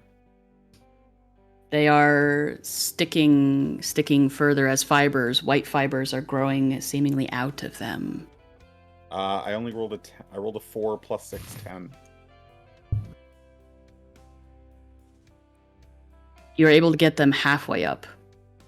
Their feet cling to the cobbles. Can I see the strands? Or are their feet actually attached to the cobbles? Zinc, Sorcha, con save. It's the fibers that are attaching them to the cobblestone. Both of you, Zinc and Sorcha, please make a con save as well. Burn them off? You could, but first make a con save. 18. 18. It feels closer now. So growing, but you're still able to kind of keep a hold of yourself. You feel something prickling along your skin, dry, but still thriving, looking for water, thirst, wet, away. You can still get away. I'm going to look at Sorcha, who's like casting a ritual, and roar at her in frustration. Not I am Zinc, like an actual like dragon throaty roar. And then I'm going to burn these two off the cobblestones if I can. Okay. I will not make you roll for that. The fibers go up, melting against their clothing. Some of it becoming nothing but dusty smoke as you rip them up from the ground. Some of their skin held fast to the cobbles, peeling away from their bodies as you wrench them from the cobbles themselves, leaving behind the fibers and bits of their skin and their clothing. This spire shudders that is growing out of the back of Kysses' head. And it rains down dust. Gray dust. If I have any movement left, I'll start heading towards the gate. Go for it. What's your speed? It's only 30, like just regular. You make your way 30 feet. I guess in my armor it would be maybe a little less than that, maybe 25. But okay, you make it 25 feet towards the gate, leaving the town square behind you. And I made sure that when I roared at Sorcha, like right in the eyes, like. All right, I get your picture. And that is Sorcha's turn. How close is a good captain? She is maybe maybe like 10 feet away, trying to pull. She's just pulled her sword from the burnt beam. I would suggest you run, and I start running. I'm gonna firebolt the priest on my way. Squish and Misha make a con save while you firebolt the priest. 28 to hit. Hits. 14 fire damage. The flames engulf the robe that you were just able to see. Don't let me split T. As he falls to the ground, twitching, falls still. What were the con? You rolled a 4? Not good. I rolled a 5. Bye, guys. All right. We'll start with Misha. You were further along. That pain in the back of your skull, sharp, piercing. Your vision goes white. Your limbs jerk as you dangle in Zinc's grasp. And from between his fingers, where he holds you by the scruff of your neck, bursts forth another curling white spire. A bulb attached to one side of the spire as it curls upward from your smaller form between Zinc's fingers, brushing white dust along his scales as you have fallen as well. Dust, gray and white, falling. Squish. That was not a good roll. No, it was not. You feel that pain. Mm-hmm. You feel that growing, burning, prickling. Thugs, con save. You feel that prickling, burning Squish. You feel that coalescing at the base of your skull. And you feel something beginning to stab its way out as you feel your vision swaying in and out until you can no longer see. As you are knelt there on the ground, hands fall into your sides still, as a spire curls up from the back of your skull, over your cranium, and around the edge of your head. Back out. Raining spores. White, gray dust. Thugs, what was your save? 18. You start to feel those pins and needles.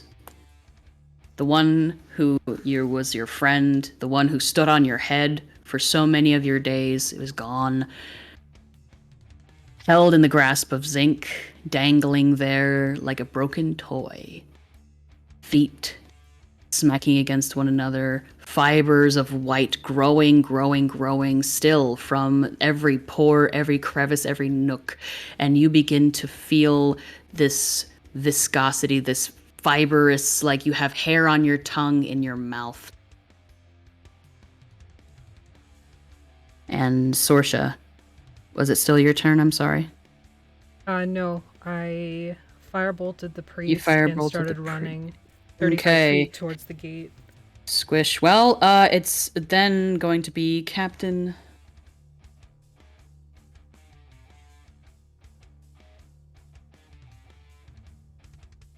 These are my player killing dice, I swear to God. Captain Geeta falls to her knees. You can hear just behind you shouting of the party that she had been thrown physically from as more running figures are beginning to skitter along through the alleyways out to the main drive of Scald's Walk, running towards the open gates. She shudders grasping, clawing at the ground. Fibers of white beginning to coalesce against the edges of her mouth. And she looks up at your retreating form. I wish the gate was closed as soon as they are out. Sorcha, Zinc, the gates slam shut behind you. You hear bodies smash against the wood behind you. Zinc, We're outside the gate now, you are outside the gate. and only Sorcha's with me. Only Sorcha, and you are holding Kysses and Misha, who both have spires growing from the spires, white spires, fuzzy, lumpy spires growing from the backs of their skulls, exploding forth as they dangle from your grasp. I'm gonna put them down on the ground. Mm-hmm. The Very fibers gently. immediately begin to cling to the ground at your feet. Very gently. Mm-hmm.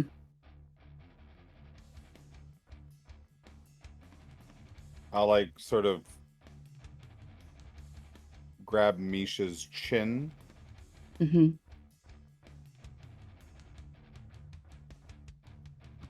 I'm Zinc. I think it's too late.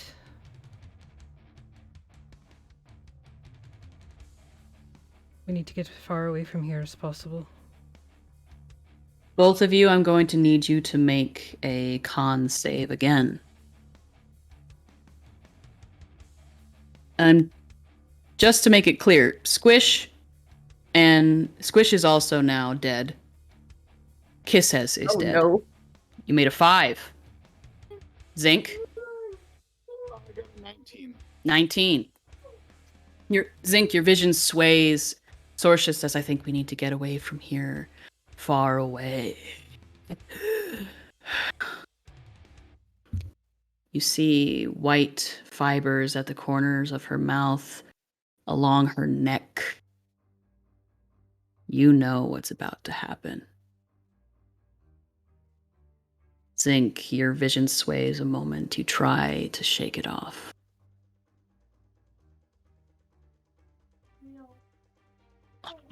Poor kid. Bugs, please make a con save.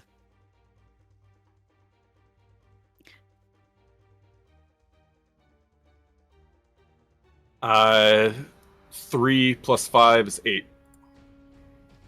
Doing so good, guys. Doing so good. It's going so good. It is your turn.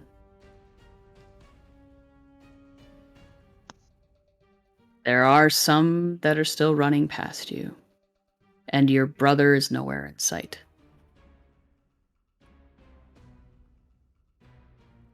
Zinc is not there. Sorcha is not there. Squish, you turn, you look, you see Squish. You never got to know them the way Kysses got to know them. Squish just crouched there on their knees, sat back on their heels, mouth gaping open, eyes gray, tipped slightly back as a spire curls up from the top of their skull from which it had protruded and burst forth. White and gray, falling like ash and snow, as fiber begins to cling to her, to them, to hold them in place. You surmise that that pain in your skull is about to take you. And aside from Squish, you do see that Captain Geeta still trying to crawl, to breathe, to pull herself free from these fibers. What do you do? 10, 9, 8, I fight to the 7, last breath. 6, 5. I Tell just me how keep you do it. swinging on. I just keep swinging. You Just are keep you swinging are short. until Just the keep end. swinging. Just keep swinging. Just keep swinging. You are lopping off limbs left and right. You are cutting away. There's blood gouting everywhere, spilling. It's a gruesome scene. Organs, paint getting caught on your clothes. Your face blinded by blood. As fibers of white, spores on your tongue, your breath. And you collapse to the ground as you futilely swing once more, and a spire erupts from the top of your skull, curling up to continue raining and joining in with all the spores, making a veritable minefield. Zinc, Sorcha, you know the spire is coming. I do.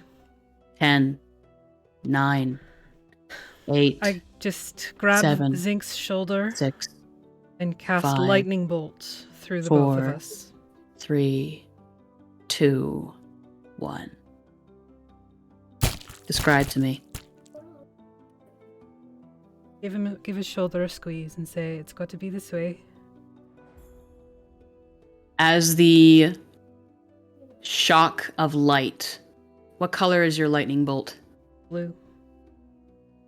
Blue, encompassing, sharp. The scent of smoke, burned scales, burned fibers, burned ash, burning hot metal of adamantium.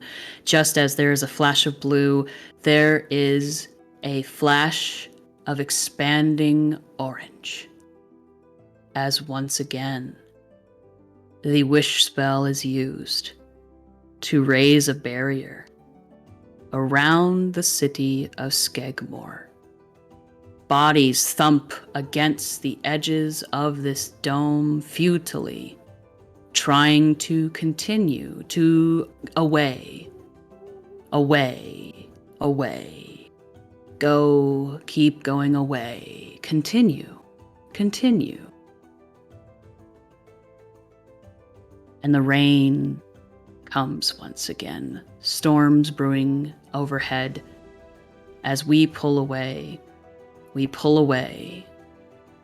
as one lone figure shakily and jerkingly walks its way just outside of the orange dome, making its way slowly up northerway along Scald's Walk, leaving behind the silence of Skeggmore. Please play the audio, Aphi. We pull away. We see that young 16-year-old girl, eyes gray, moving, shuffling along.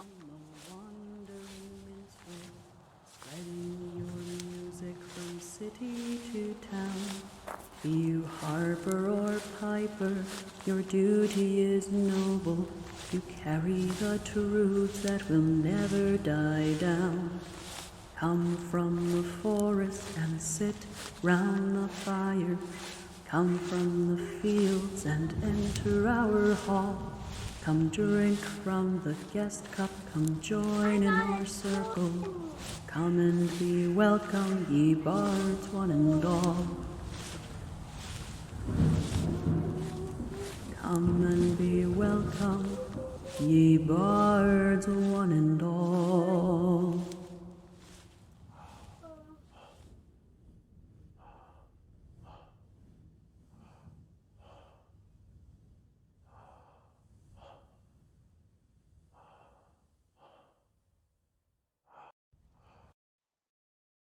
Wow.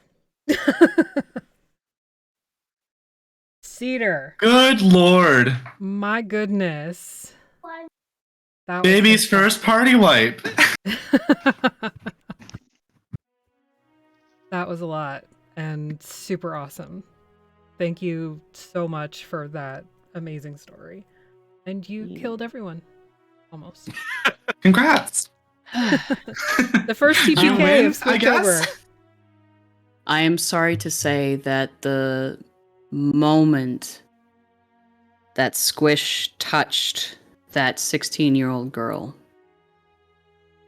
this is a spore that actually exists in our world. Oh, the zombie thing.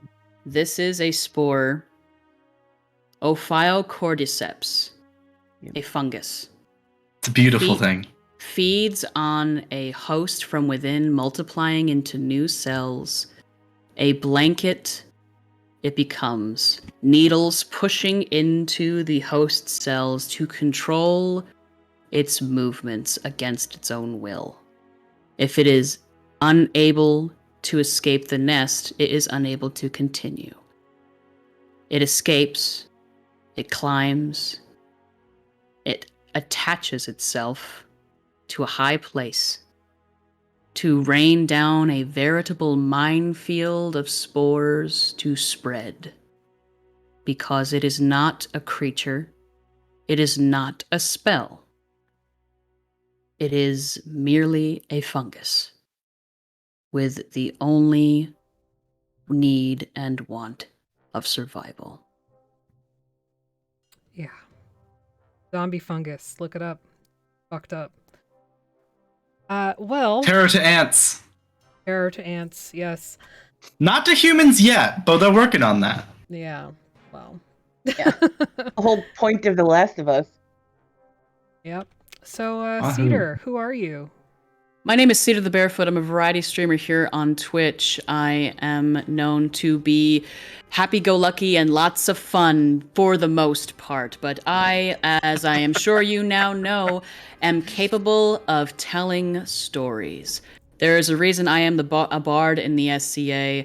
I have held on to this idea for some time now, and I am very glad to have been able to share it. Again, sorry. Are you, though? Maybe not. I stream here on Twitch. I'm on TikTok. I'm all over social media as Cedar the Barefoot, excluding Twitter, where I am just Barefoot Cedar, since Cedar the Barefoot was far too long. Come on back to the Vactaire for more shenanigans and fun. We're still raising money for Extra Life. Them kids, they deserve to have fun, too. They absolutely do. Jitter, who are you?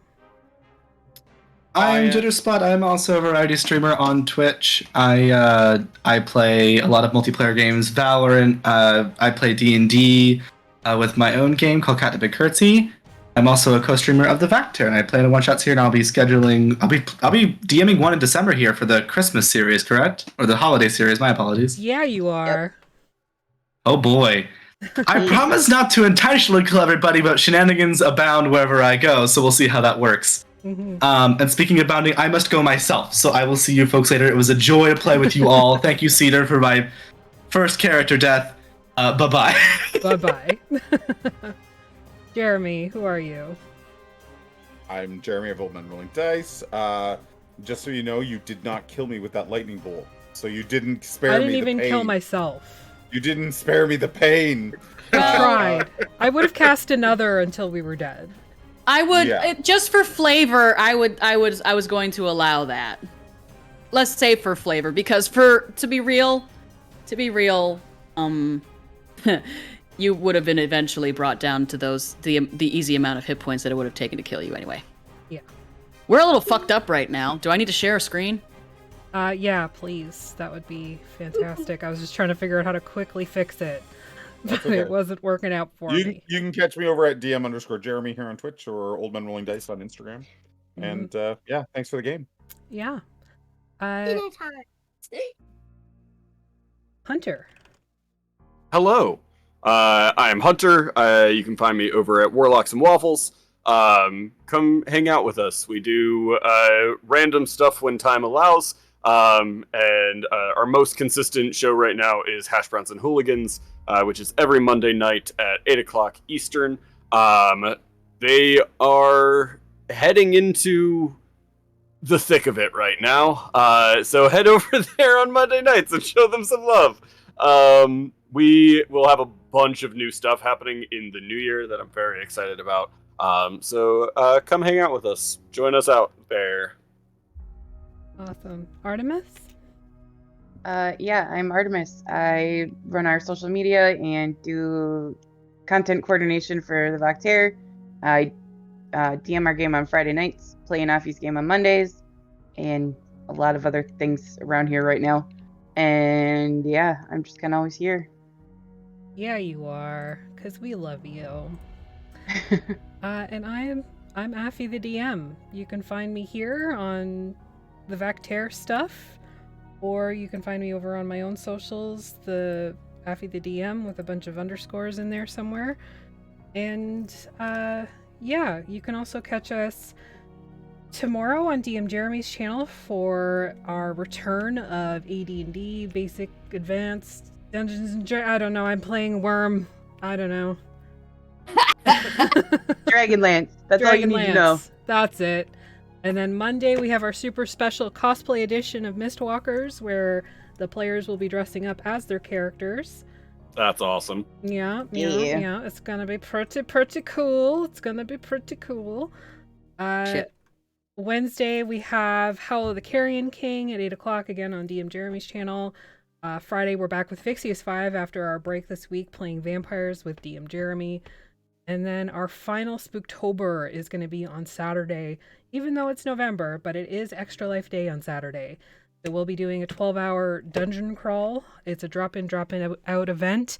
So if you're interested in playing, just roll a level 10 character and join us on Discord. And yeah, don't forget our sponsor tonight was CanadianDice.ca. You can go to CanadianDice.ca and use the code TheVactaire, all one word, to get 10% off of your dice order. And yeah, stick around for the raid, everybody. Thank you so much for joining us.